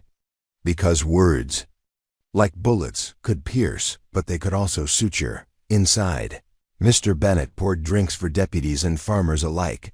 Forgiving tabs, Mrs. Calder danced with Doc Simmons, laughter scattering ghosts. Sheriff Greaves sat at corner table, writing final report by lamplight. Stable smile on bruised face. Bryn chuffed contentedly, settling at their feet. Lyris closed eyes. Water's chill still haunted bones, but fire of hope warmed soul. A distant coyote sang. Wind carried scent of sage and new beginnings. Tomorrow would dawn clear, and somewhere beyond horizon, other towns still slumbered under fear-shaped sermons, waiting for voices like theirs. Voices that would no longer be silent. Cliffhanger. Yet even as dawn promised calm, a single telegram clicked through Briar Hollow's telegraph in dead of night, coded, urgent, and bearing a familiar signature none could ignore. Asterisk, prison transport ambush planned.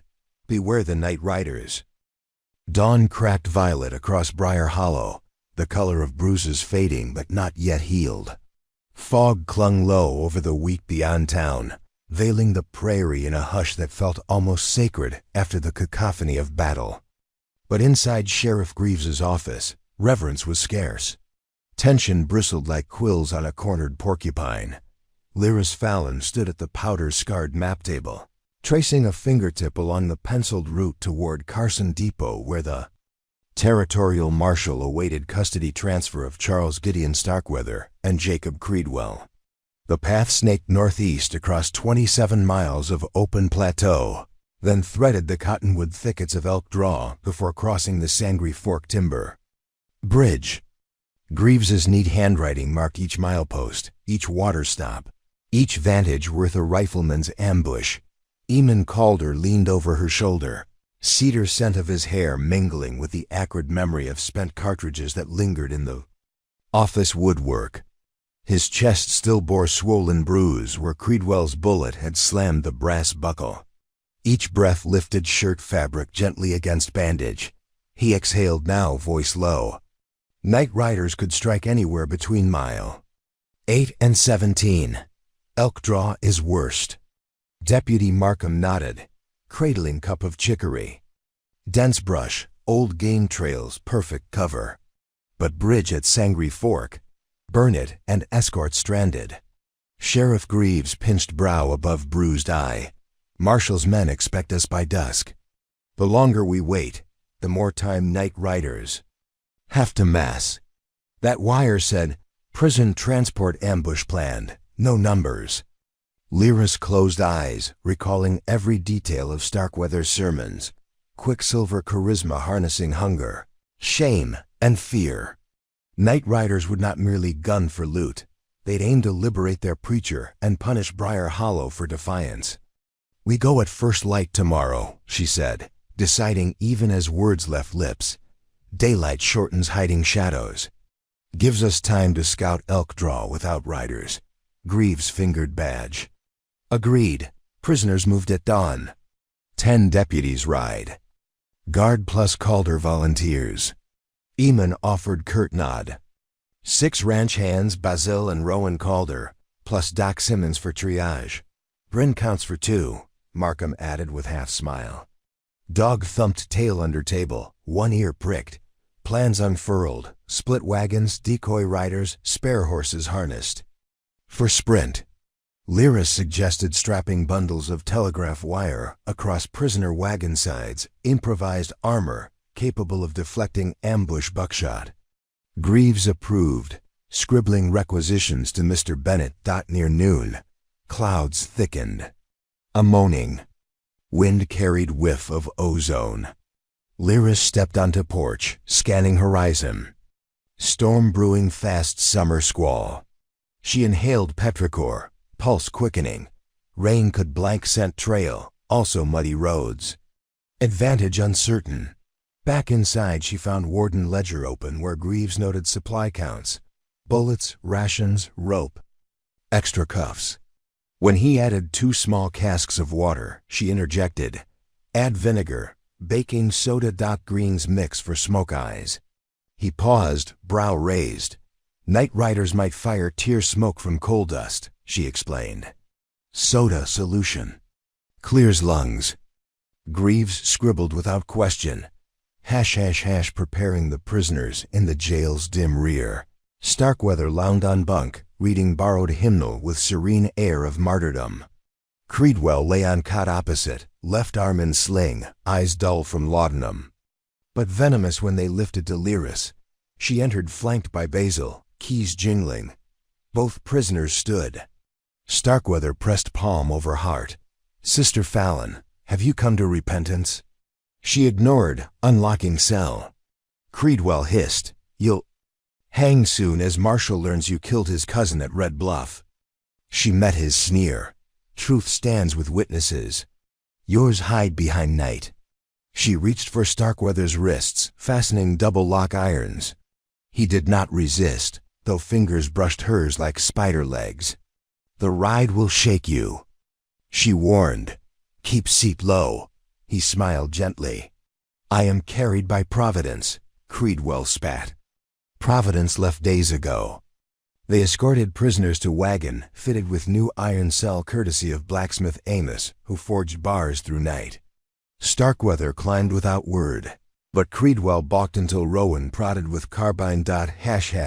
Eve of departure dusk draped golden. Across Main Street, as town gathered for impromptu vigil, families offered supplies, fresh biscuits, wool blankets, bullets gleaned from Civil War trunks. Children presented hand-stitched talismans. One girl pressed crocheted blue star into Lyris's palm for courage. Atop saloon porch, Mrs. Calder addressed crowd. "Tomorrow we show the frontier that community can bind stronger than fear." Her voice trembled with pride. Townsfolk cheered. Then quiet settled, shared understanding that songs tonight may become laments tomorrow. Inside Silver Star Saloon, Lyris sipped weak whiskey with Eamon. Lantern light cast flicker over their faces. Piano sat silent, Grace Ally's hands still bandaged from carrying wounded. Lyris spoke first. "If I fall out there, keep the journal safe." Eamon's fingers gently closed around hers. "You won't fall. Prairie rewards the stubborn." She smiled faint, kindness too.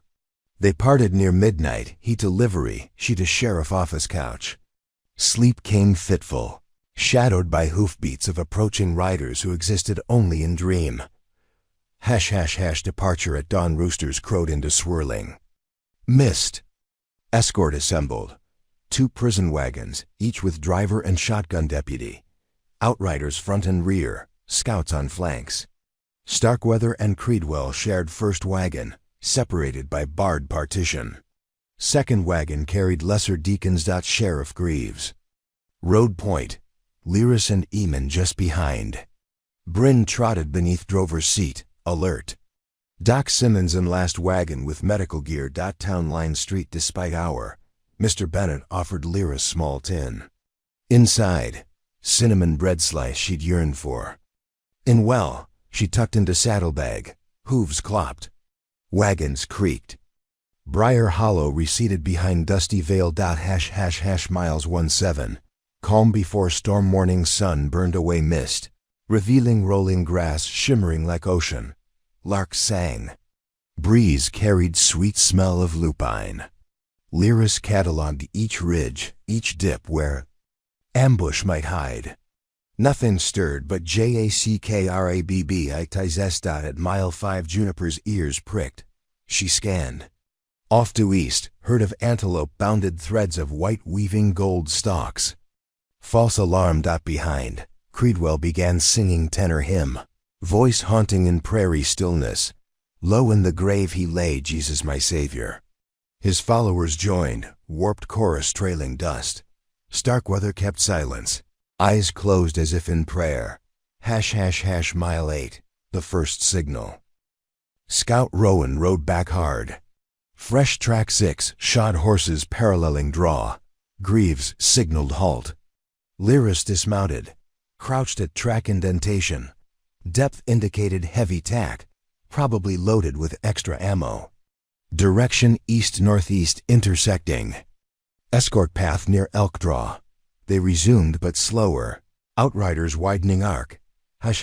Mile 10. Ambush unfolds at entrance to Elk Draw. 2 cottonwoods lay fallen across road, fresh cut. Bark still bleeding sap. Lyris's stomach clenched. Markham raised. Hand to stop. Basil and ranch hands dismounted to clear. From brush exploded shotgun blasts.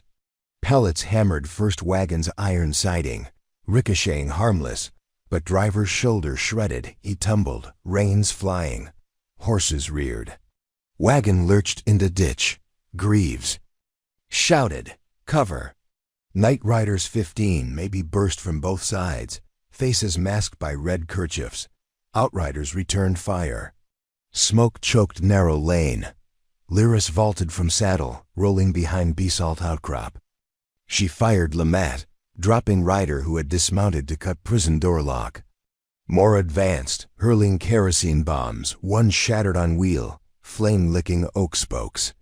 Rowan slashed harness, freeing frightened horses before they could tip wagon. Creedwell and Starkweather pressed against bars, eyes lit by chaos. Creedwell shouted at rescuers. Stark calm. Bryn attacked Bomber's ankle. Man kicked dog but lost balance, falling into flame. Bullets buzzed like hornets. Deputy Hawkins took slug in thigh. Doc Simmons dragged him to cover. Eamon sighted carbine. Unmasked leader wielding Navy Colt. Shot pierced man's kerchief. He reeled, bleeding. Still, numbers pressed. Lyris recognized tactic to pin escort in draw, then ignite kegs placed earlier, ****. This story took us a long time. If you like it, subscribe. Now back to the story. ****# powder plot as gunfight raged. Lyris spotted wires running from brush to hollow log near wagon. Memory of Mesa explosion jolted another powder trap. She crawled through bullets, cutting wire with Bowie just as spark. Sizzled, fuse hiss died. Masked rider noticed, charged. He swung Bowie downward. She blocked with revolver, frame metal rang, jarred wrist. She kneed his ribs, shoved. He fell back into Thistle. She aimed but hammer clicked spent cylinders. Rider lunged. Bryn intercepted, jaws clamping wrist. Knife fell. Lyris retrieved, poising above fallen foe. He ripped mask away revealing Deacon Miles Withrow, thumb previously shattered. Rage flared. She drove Pummel into temple. He went limp. Meanwhile Basil and Rowan toppled one cottonwood enough to create gap. Greaves ordered second wagon through. Outriders formed wedge, pressing attackers back. Gunfire slowed as night riders realized surprise failed. Leader whistled retreat. Masked men melted into trees, mounting horses. Deputies snapped shots, dropping two. Others vanished. Regroup in, clearing beyond draw. Escort assessed wounds. Driver Hayes dead, Hawkins wounded, 2 ranch hands grazed. Night riders left 6 bodies.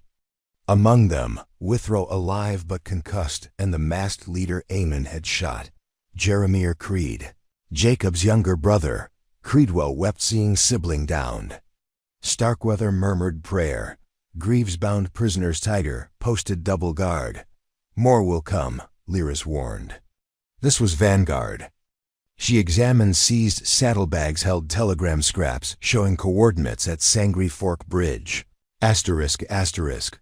Night riders converge below bridge 14 o'clock. Baptism complete. ****. Eamon cursed. Below bridge traps us with river swollen from last storm.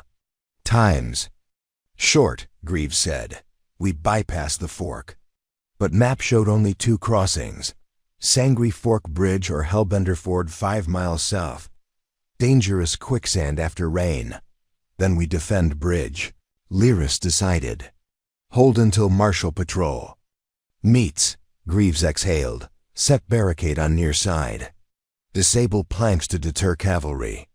He sent Rowan ahead to scout. Bridge of Blood they arrived at noon. Wood span arched 50 yards across russet water churning fast. Lyris's eyes traced trusses structurally sound. Under edge, faint clay pack and protruding fuse betrayed. Sabotage. Markham rappelled with rope, snipped fuse, tossed powder kegs into river where they fizzed then sank harmless. They positioned wagons crosswise, stacked sandbags, hammered rifle slits into planks. Prisoners chained to central post. Creedwell's curses muffled by gag. Clouds thickened. Thunder rumbled. Perfect backdrop. The siege at 13:30 dust cloud rose west. 30 or more riders advanced in wedge. Banners fluttered red cloth with black serpent coiled around cross. Night riders proper, their artillery, 2 Gatling guns mounted on wagon beds. Eamon eyes widened. We can't match that, Greaves grim. Buy time. Pray Marshal hears. Night riders halted out of rifle range. Their captain, a gaunt woman with scarred cheek, rode forward, waving white cloth. Lyris met her midspan, captain's eyes like obsidian. I am Sister Vesper. Return the shepherd and the prophet. You keep lives. Lyris kept Colt low. Shepherd fooled flock. Prophet aborted prophecy. Vesper's laugh devoid humor. Truth irrelevant when faith drinks blood. Then spill mine first, Lyris replied. Vesper examined her. You're the well witch. She leaned closer. Water remembers screams. Then spurred back without word. Gatling spun deadly whir. Wood splintered, sandbags burst. Deputies hugged planks. Lyris fired carefully picked gunner off first wagon. Eamon got loader. Gatling slowed, jammed out second gun raked bridge edge. Doc Simmons dragged wounded ranch hand clear, but stray rounds struck wagon wheel hub iron screeched. Lightning split. Clouds, rain began, slashing sideways. Gunfire turned to misty thunder. Night riders dismounted, advancing on foot in 3 ranks, rifles protected by slickers. Bullets pinned off iron bars, shielding prisoner wagon, but rotted tires threatened collapse. Lyris reloaded, firing through cross-hatched plank. Each shot found target, but enemy numbers seemed endless. Rowan returned from East Ridge, leading 4 cavalrymen, the Marshal Scouts. They joined line, adding Sharp's rifles with deadly precision. By 15 o'clock, night riders wavered.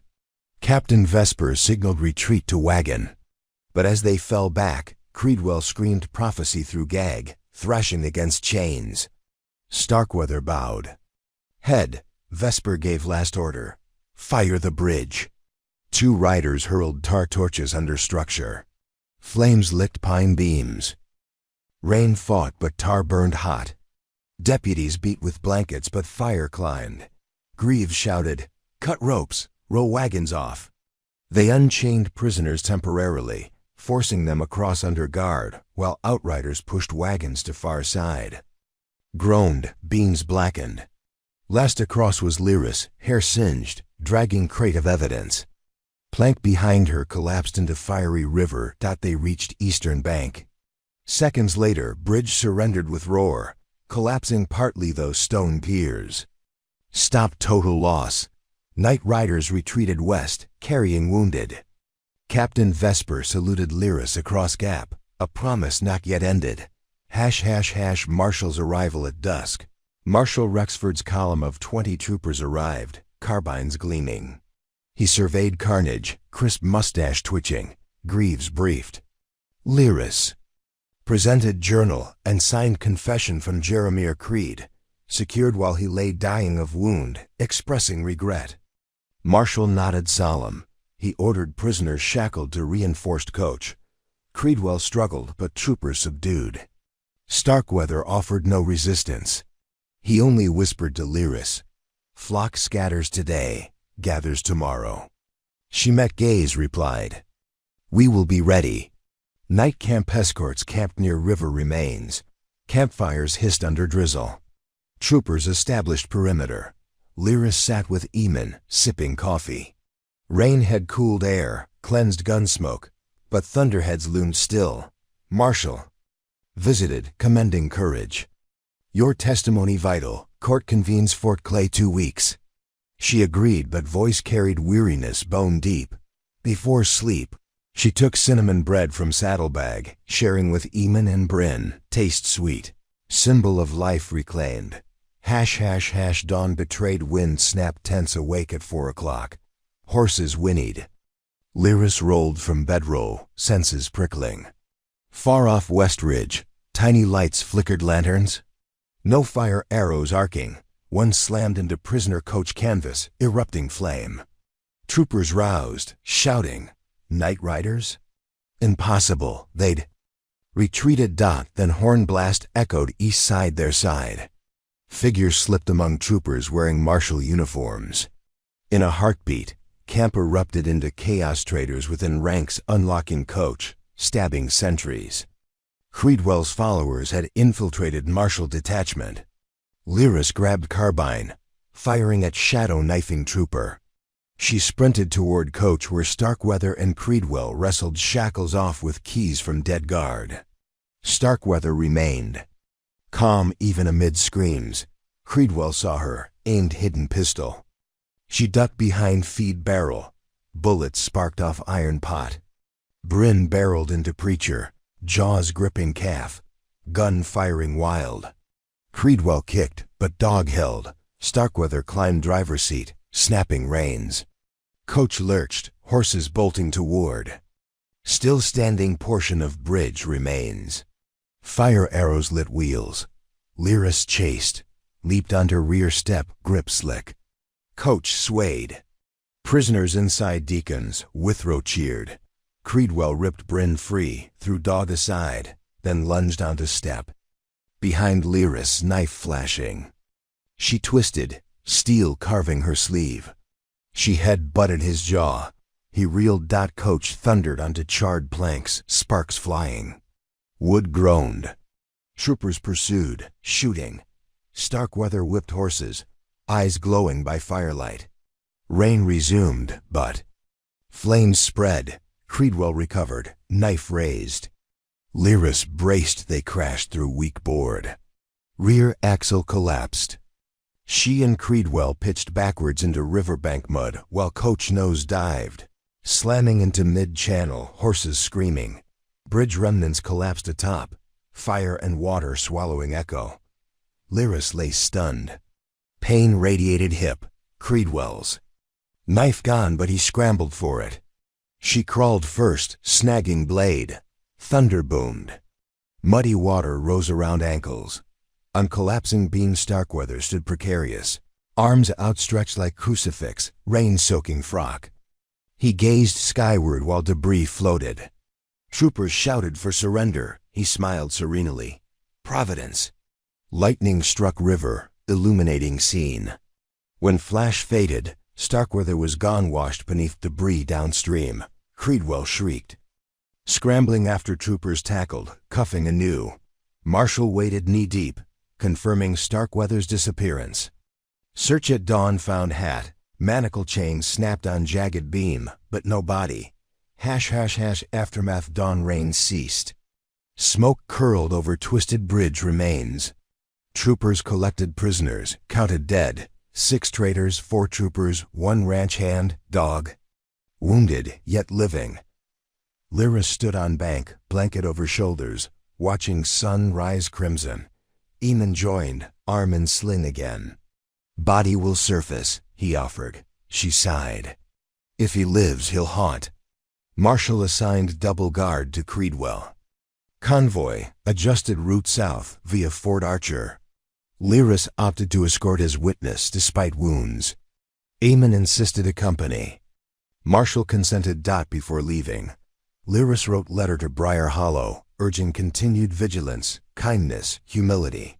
She sealed with wax, entrusted to Markham. ### On the trail, again 2 days' ride toward Fort Archer. Storms cleared. Plains stretched. Endless green under cobalt dome. Lyris's ribs throbbed, but spirit remained tall. One evening she walked perimeter, Bryn limping by side. She paused near stream, looking at reflection. Hair singed, eyes fierce. She whispered, "Prairie rewards the stubborn." Wind rustled grass in a scent. Behind, Eamon approached with small pouch. Found this in Coach debris. Inside, cinnamon bread slice damp, but intact. She laughed softly. They shared under star-shot sky. Future uncertain but worth striving. ### cliffhanger at Fort Archer gates. Telegraph runner raced to Marshall. ***. Sightings of Preacher matching Starkweather near Santa Fe railhead boarding. Eastbound freight. ***. Lyris and Eamon exchanged grim looks. Hunt was not over, because some legends refused to drown. The sun found them first. Blood orange light spilling across Fort Archer's palisade, touching bandages, dust and iron before anyone truly accepted the night was gone. Lyris Fallon stood atop the southern bastion with fingers curled through wet splinters. gazing across the hard-packed parade ground. 20 feet below, Territorial Marshal Rexford drilled his troopers like clockwork, as though a well-timed pivot could dam the floods of chaos rolling toward them. Chaos had a name: Charles Gideon Starkweather. No corpse surfaced downstream. The telegraph runner's message said the man preached on freight sightings outside Santa Fe by dawn. Less than 20 hours. Drowned prophets seldom resurrect, yet stories travel faster than bodies. Somewhere in the desert, a crowd was already gathering, hoping, fearing, ready to kill on command. Eamon Calder climbed the ladder beside her, wincing at ribs not yet mended. He carried 2 tin cups sloshing chicory. The steam tangled with pradhan. Mist rising off the river cut, curling around them like the ghost of Gideon's last sermon. "Marshal's orders," he said, handing her a cup. "We roll east at noon. Special stage to Las Trampas Junction. The rail spur meets the Santa Fe main line tomorrow at dawn. Marshal wants us on that train. Testimony, witness identification. Maybe more." Lyris traced a thumb along the rim. "He thinks Starkweather will board the same freight Creedwell's allies mentioned. He thinks Providence rides on iron wheels now." Eamon managed a rueful smile. Below, Doc Simmons emerged from infirmary tent, leading Bryn in linen forebandage. The dog limped to water trough, tail beating slow rhythm. Resilience incarnate, Lyris drained cup. If Starkweather's truly alive, he'll turn the rail line into pulpit and powder keg. The night riders aren't finished, nor are we. Eamon hooked finger under her chin, guiding gaze from distance to present. "You look half ghost yourself. No time for ghosts," she murmured. "Only reckonings." 1 noon. Departure Fort Archer's gates yawned at 11:57. 2 Concord coaches sat harnessed to 6-horse hitches, springs reinforced with iron braces. Marshal Rexford assigned 20 troopers, 10 per coach, plus a Pinkerton agent named Ruth Allerton, a wiry woman of 40 with eyes like gun steel. She carried a leather case embossed with a flaming key, Pinkerton code for classified material. Inside, she told Lyris, flashing badge, "I'll need your well story by mile 10, every detail, no embellishment." Lyris lifted brow. "I've told it thrice." "Tell it again," Allerton said. "I plan to break Starkweather in 10 minutes or less, and precision matters." They boarded. Eamon rode at shotgun next to Sergeant Doyle. Bryn remained inside coach 2, head on Lyris's boots. Creedwell shackled there as well, silent after night of heavy laudanum. The other deacons, Withrow among them, chained in coach 1. Rexford rode point. Flags snapped over cab roofs, U.S. blue above Territorial crest, brave colors against the pale desert. #2 Dust and Deception. Miles 147, roads east cut through Mesquite Flats, then climbed chalk hills striped by dry arroyos. Heat shimmer blurred horizon into molten brass. Troopers rotated out to scout high points. Pinkerton Allerton fired questions under rattling wheels. Timeline, photographic detail. Lyris answered. The midnight meeting, the rope, the calf carcass. The broken beam, Ammon's pull, the fight at bridge, Starkweather's vanish. Allerton scribbled ciphers into codebook. Creedwell occasionally laughed from corner, mumbling about second trumpet. Allerton ignored him until mile 40, when she suddenly snapped book shut and leaned forward. "Prophet Creedwell," she said, voice soft. "You'll be hanged. But help me now, and perhaps I convince the judge your noose tightens slower." Creedwell's gaze sharpened, opiate fog parting momentarily. "Starkweather is anointed. No rope can hold him." "No," Allerton agreed. "But iron bars can. Tell me his plan." Creedwell licked cracked lips, eyes glimmering. "He will baptize the Iron Dragon." Allerton sighed. Cryptic nonsense. "Thought so."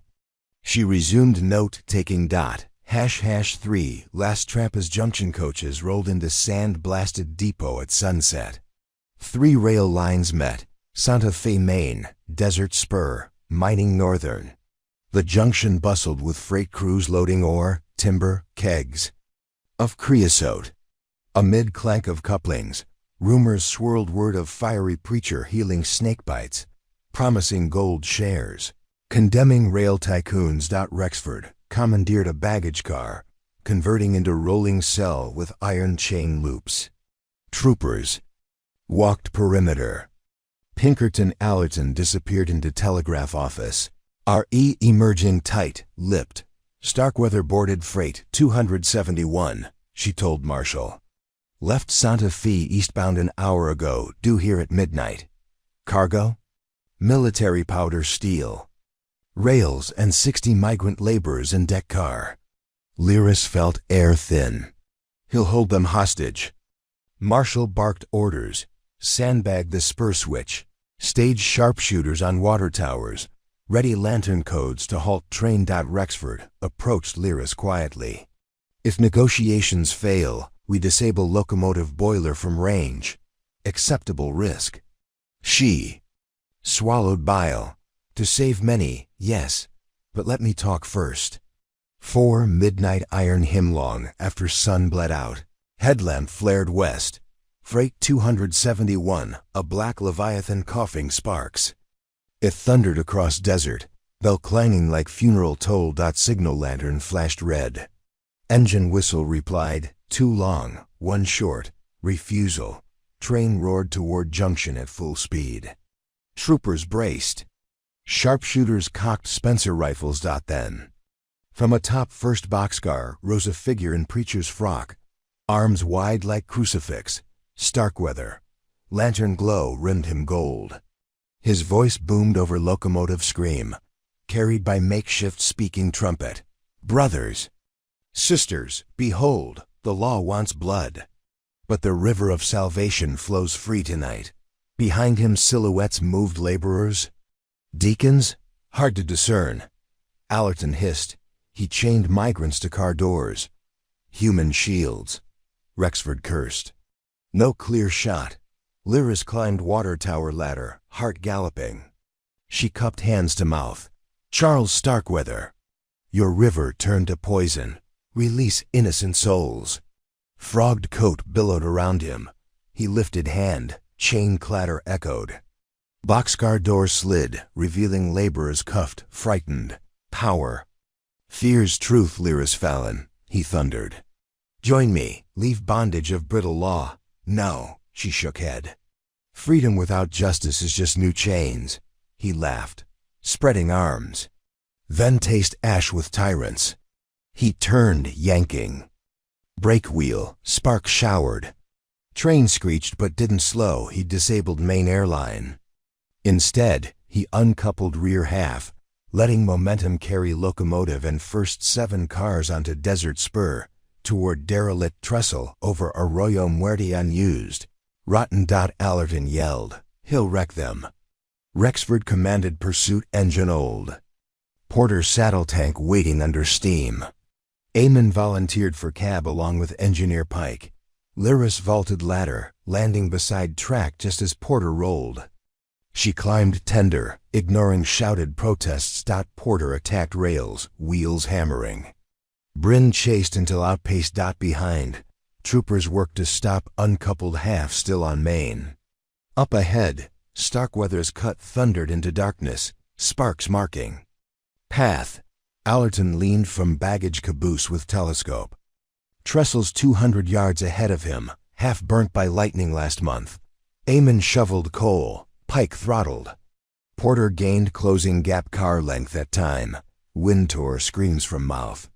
In tender, Lyris held onto coal bin, eyes watering. Broke clouds, revealing trestle silhouette skeletal timber, bridging gaping canyon. Starkweather's train hammered onto first beams. Wood groaned. Porter 70 yards back. Pike shouted, we hit rear car before Cliff or ride down with him. Eamon's answer, feed firebox. They ran 10th car with metal scream. Couplers clanged. Boxcar door burst. Migrants inside screamed but remained. Chained, impact sent ripple. Starkweather spun atop first car. Lyris climbed over stack, leapt to gap between locomotives. Wind roared.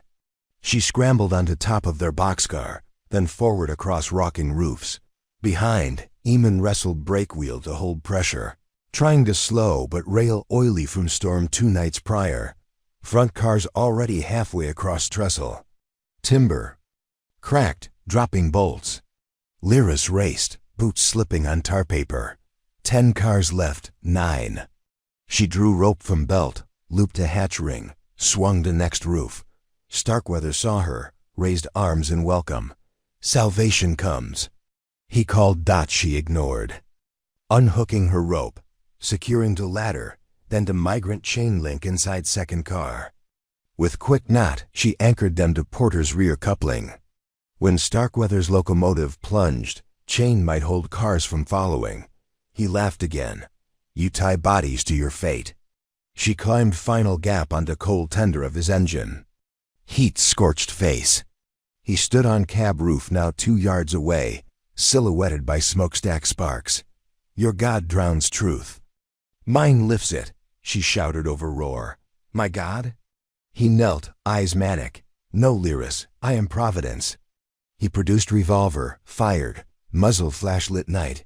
Bullet grazed her bicep. She ducked behind tender wall, hauling herself to cab deck. Engineer lay dead throat cut. Flames streaked along boiler insulation where oil leaked. Pressure gauge nudged deadly red. She pulled whistle cord, a shriek split canyon. She reached lever to dump firebox, but Starkweather jumped down, kicking door. She fell, grabbing stanchion. Revolver skittered away. He yanked her up by collar. Kneel before miracle. Down track, trestle center sagged, beams collapsing. Locomotive plowed splinters. Wheels yowled. He flung her against wall. Stars burst in vision. # number 5, miracle or abyss. Porter's brakes locked, wheels screaming sparks. Cars behind braced by Eamon's rope jerked, slowing. Lyris staggered. Starkweather shoved screaming migrant through cab doorway as shield. She caught man's arm, preventing fall. Jump, she ordered. Workers scrambled to ladder, climbing towards safer cars. Locomotive hit gap, nose rods plunged. Front wheels launched into void. Engine began pitching over. Starkweather clung to roof, laughing ecstatically. Behold baptism of fire. Lyris lunged, grabbing control rod, slammed Johnson bar into reverse screeching, but useless mid-air.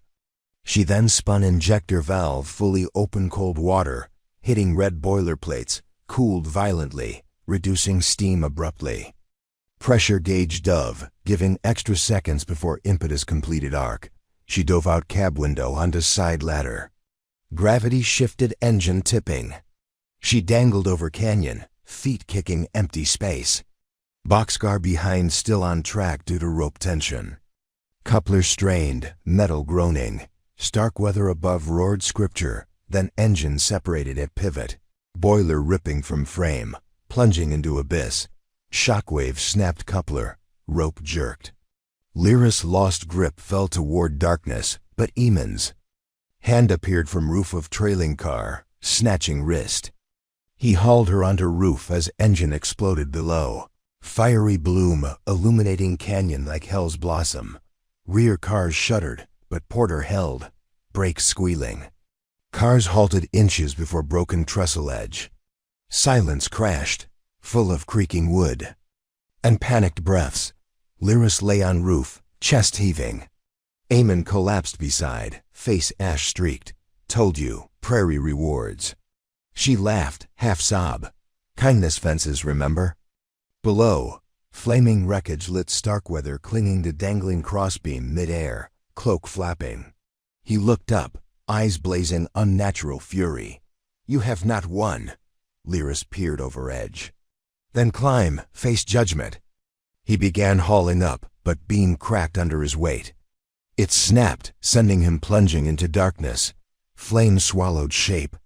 Echoing scream drifted. Then silence. ##6 aftershock, troopers ferried migrants across remaining rail using makeshift. Rope bridge at dawn, none lost. Lyris supervised, arm bandaged anew. Marshal Rexford commended quick thinking, though lamented locomotive loss. Pinkerton Allerton filed telegram, asterisk, prophet drowned in flames. Night Rider threat neutralized, yet her eyes remained wary. Bodies deceive, she muttered. Creedwell, witnessing fall of Mentor, shattered. He signed full confession, detailing Night Rider cells in 5 territories. Marshal deemed Lyris and Eamon essential to testify before federal court. #7, eastbound on Justice Due. Days later they boarded Union Express East, guarded by troopers. Carriage included private berth for Lyris to rest. Surgeon redressed wounds. Night calm swayed train rhythmic. She joined Eamon in observation car under starlight. Fields rolled past ink black slices pierced by coyote howls. We keep outrunning. Death, he said softly. She rested head on his shoulder. Until story ends. He squeezed her hand. Let's write ending together. Cliffhanger just after midnight. Express slowed unexpectedly. Conductor hurried down aisle, whisper. Furious, telegraph station ahead burned, signals out. Track walker flagged urgent bridge, washed out 12 miles forward. But Lyris noticed glint of lantern far down track, where shapes moved piling debris. Saboteurs? She turned to Eamon, eyes widening. They're not done. Train whistle shrieked.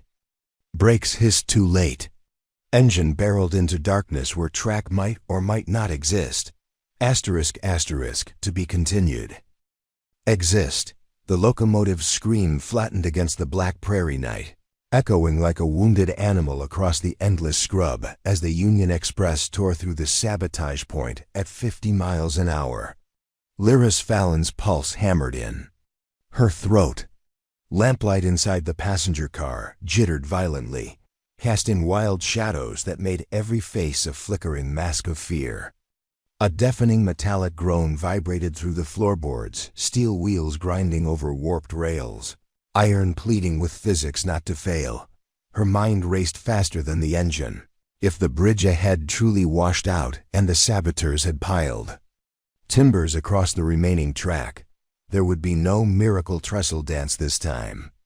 Boiler, cars, and souls would pitch headlong into the Arroyo Lobo Gorge. Blackness waited just beyond the reach of the headlamp beam like an open maw. Emergency brake. She shouted, but the conductor was already wrestling the valve. Sparks flared outside windows as wheels locked. The train shuddered, screeching outrage. Passengers were flung forward. Pinkerton Ruth Allerton slammed against luggage rack with grunt. Creedwell, shackled to bench, cried out as irons wrenched limbs. Lyris grabbed Eamon's coat sleeve. He steadied her, eyes scanning car length for injured. Outside, a new sound erupted. Gunfire. Muzzle flashes winked from shadowed scrub flanking the track, bullets hammering steel coach sides. Windows spider-webbed. Night Riders, or what remained of them, were striking again under cover of the feigned washout. Marshal Rexford's voice bellowed from forward coach. All troopers to firing positions. Boots thundered, rifles snapped open. A lantern flew. Open, snuffing flame. Plunging corridor into near darkness save for flicker from stove grate. Eamon unslung his Spencer. Action already open, rounds in belt. We need to slow more, he rasped.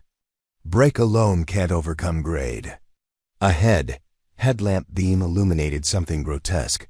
A barricade of telegraph poles lashed with barbed wire. Stacked ties soaked in creosote waiting to shear wheels. Or ignite on impact. We can't stop in time. Allerton shouted.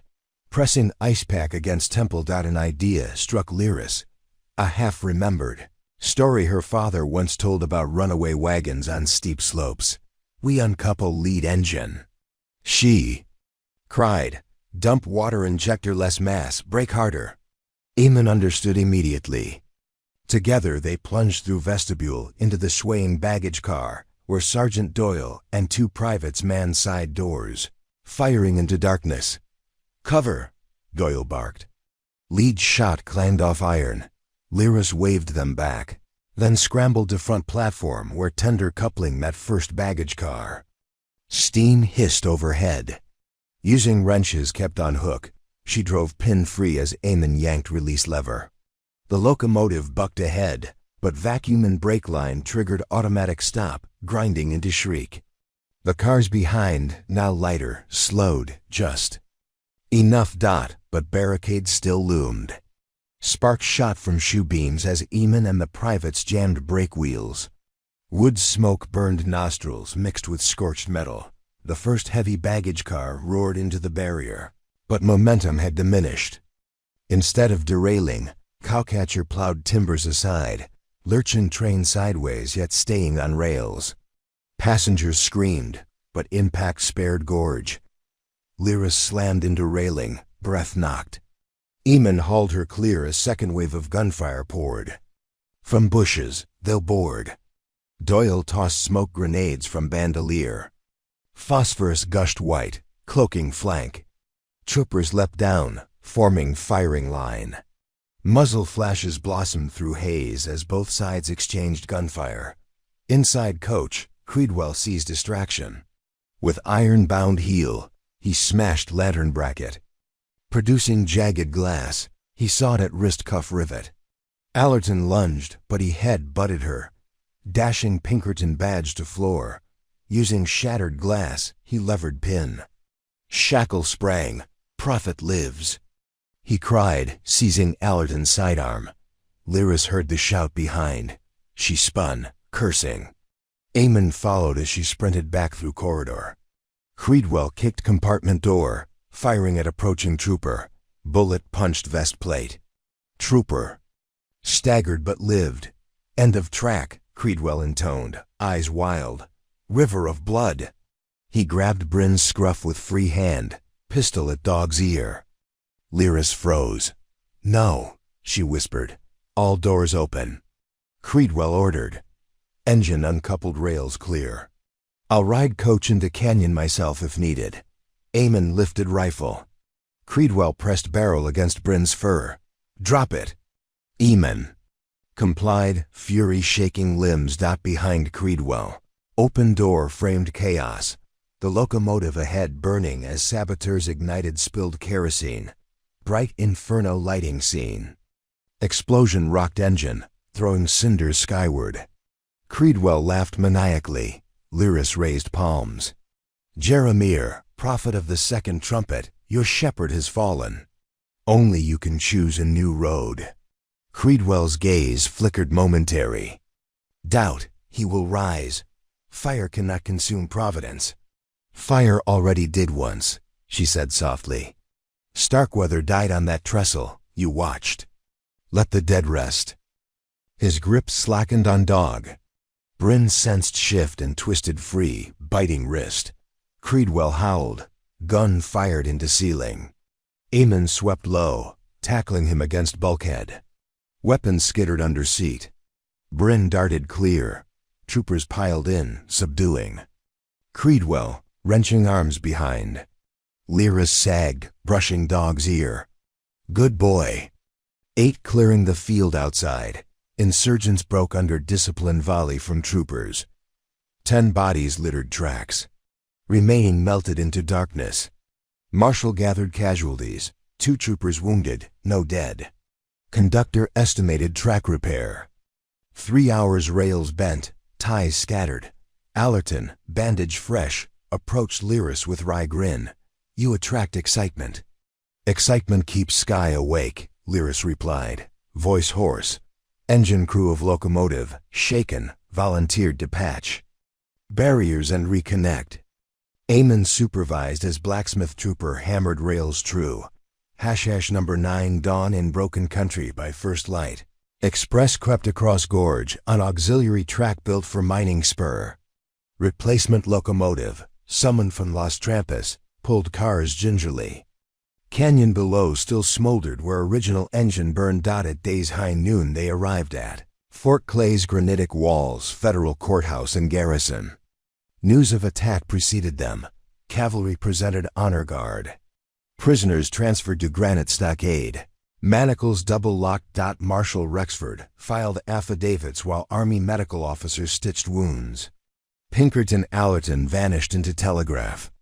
Office eyes bright with victory. #10 Court of Reckoning. 1 week later, the territorial court assembled. Judge Horace Quinlan stooped, spectacles perched, presided with gavel heavy as his patience short. Watching from witness bench, Lyris caught whispers. Rumor Starkweather survived, hiding in Capitol shadows. Fear seeped even into marble. Hall, Creedwell, gaunt, stood shackled, flanked by U.S. Attorney. He pled guilty. Reading prepared confession before gallery of newspapermen. Heads bowed as he recounted crimes. Arson of Sunrise Church, massacre at Red Bluff, attempted derailment. Quinlan ordered life in Yuma Territorial Prison. During recess, Creedwell requested speak with Lyris alone. Guard present, she agreed. Stared through bars. His voice still thunders in my dreams. Hush it, she advised. Destroy Gideon's hymnals, he whispered. They carry cadence of evil. She nodded, unexpected pity blooming. #11 Ghosts in the cellar while. Court processed lesser deacons. Pinkerton Allerton summoned Lyris and Eamon to basement archive. There she unrolled freight manifest recovered from Santa Fe yard.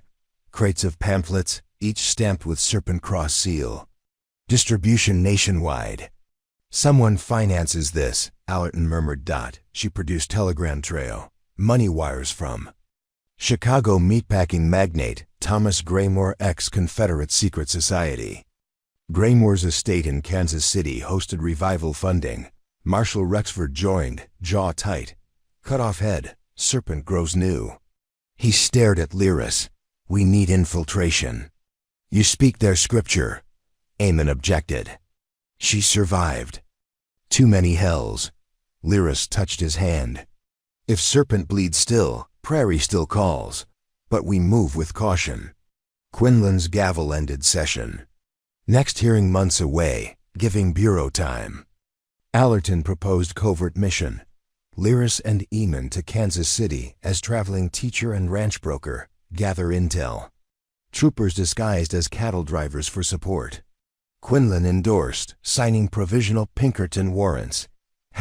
#number 12, preparing. For Kansas City evening sun stained Fort Clay yard amber. Lyris practiced drawing cold with wounded arm. Rotation stiffer, but steady. Eamon saddled fresh mustangs, naming one Faith, other Mercy. Bryn chased prairie dogs, stitches removed. Sheriff Greaves arrived unexpectedly, hat in hand. County seat reinstated me, he said, pride gentle. But first, I escort you east old. Debts. Lyris smiled, feeling warmth ripple. Your lessons saved us. Night before departure, townsfolk from Briar Hollow arrived by wagon caravan. Mrs. Calder, Mr. Bennett, Grace Alial to testify support and deliver hand-stitched duster coat for Lyris. Design embroidered with yarrow, chamomile, willow. Bark the herbs that kept her alive. They held lantern vigil by Stockade Gate, singing reclaimed hymns. Lyris joined chorus, voice soaring across camp. Somewhere inside cell, Creedwell wept quietly. #number 13 ambush on Prairie's Edge days, into journey toward Kansas City. Party camped near Limestone Butte. Pinkerton scouts signaled dust cloud approaching, fast riders bearing Serpent Cross banners. Greaves ordered defensive circle. Lyris, Eamon, and Allerton crouched behind wagon. 20 riders emerged, leader brandishing telegram pinned to lance. ***, Providence rises. Return prophet or die. Lyris stepped forward, leveraging memory of sermons, voicing counter-scripture. The meek inherit, but the merciful build. Her words sowed seeds of doubt. 3 riders hesitated, spurring away. Fight erupted. Troopers fired into air purposely. Thunder of hooves masked disarray. Lyris targeted leader's horse bridle. Shooting strap. Animal reared, throwing rider. Momentum shattered formation. Insurgents fled. Allerton retrieved Lance telegram. It bore Starkweather's handwriting. She compared script to recovered letters identical. Eamon muttered, "He lives." 14. The riverfront revelation. Kansas City sprawled along muddy. Missouri like a restless beast. Stockyards reeked. Steamboats hooted. Graymore Mansion perched overlooking rail junction. Italianate spires piercing soot-filled sky. Disguised, Lyris visited public revival, advertised at Riverside Park gazebo. Banner quoted ***, the shadow baptism revival guest shepherd too. Be revealed. ***, she blended into throng of dockworkers, housemaids, ex-soldiers. Speaker, emerged not Starkweather but Vesper, the scarred captain. Her sermon praised the one who conquered flame and flood. She vowed he would appear at midnight river baptism. Allerton signaled time to locate. Graymore host. # number 15, mansion of masks. Under storm clouds, party infiltrated Graymore estate masquerade, using forged invitations. Ballroom glittered with gaslight and gaudy masks, serpents, crosses, old Confederate eagles. Lyris and green velvet mask drifted near library. There Graymore, corpulent, boasted to investors of new rail sabotage to force federal contract. He unveiled map next target, a trestle near St. Louis carrying troop trains. Providence would baptize iron, he said. Suddenly doors slammed. Starkweather strode in, hair shorn, wearing suit of northern industrialist. Gasps. He lived burned scars on neck hidden by cravat. He raised glass. Gentlemen, tomorrow we light fire under Union rails. The nation will kneel. Lyris's heart hammered. Target confirmed. She touched hidden Derringer, but Allerton caught her eye. Too many guns. Wait. Starkweather's gaze swept room. Paused. On her. Did he sense familiar spirit through mask? Heat crawled skin. He smiled faint, as if savoring prey. # number 16, chase across rooftops after toast. Starkweather slipped out back. Lyris followed through servants' hall to rooftop conservatory. Rain pelted glass. She emerged to see him striding across flat roof toward turret door. Starkweather. She called. He turned slowly, rain running down cheek. Well, which? How? She breathed. Providence bears many names. Buoyancy, cunning, a ledge beneath dark water. He stepped closer. You could join me. We'd wash nation free of mediocrity. Your river only drowns, he sighed, drew pocket Derringer. Then, one of us ends here. He fired. She dived behind chimney pot, bullet chipped stone. She rolled, returning fire with Colt. Slug creased his arm. He ducked, sprinting along roof spine. She pursued, feet slipping. Sudden lightning flash revealed roof edge ending in drop. To carriage court. Starkweather leapt, catching gutter of next building, swinging onto balcony. She followed, landing hard, knees buckling. Below, party guests shrieked as gunfire echoed. Guards poured out. Starkweather vaulted trellis, disappearing. Into alley. Lyris vaulted after, landing atop coal pile. Pain jolted ankle, but she limped on. Rain-soaked streets twisted maze-like. She chased lantern glow ahead his. At stockyard chute, he slid under gate. She scrambled over. Cattle bellowed, spooked by thunder. Starkweather vanished among pens. She listened. Hoofbeats, rustle. Then dash silenced out. Lightning forked, illuminating him behind rail, gun raised. She twisted, but late shot struck shoulder, spinning her. She fell into mud. He approached, revolver leveled. Briar Hollow, the train. Mansion, all preludes. Tomorrow we baptize St. Louis in fire. She raised trembling Colt. He kicked from hand. End of trail. Witch. Sudden roar. Bryn barreled from shadows, slamming into him. He staggered, firing wild. Dog bit calf. Starkweather screamed, stomping. Bryn yelped but held. Lyris seized. Broken fence slat swung into his knee. He toppled. She dove, grappling. Rain-blurred vision, mud-slicked grips. They rolled near chute drop into rendering pit. He pinned her, fingers at throat. Face contorted, heaved ragged. She gasped, reaching for pouched belt containing chamomile powder threw into his eyes. He howled, releasing. She kneed belly, shoved. He stumbled backward, arms windmilling over chute edge, plunging into pit 20 feet below. Sickening thud, she crawled to edge. Starkweather lay twisted on conveyor crank, breath wheezing.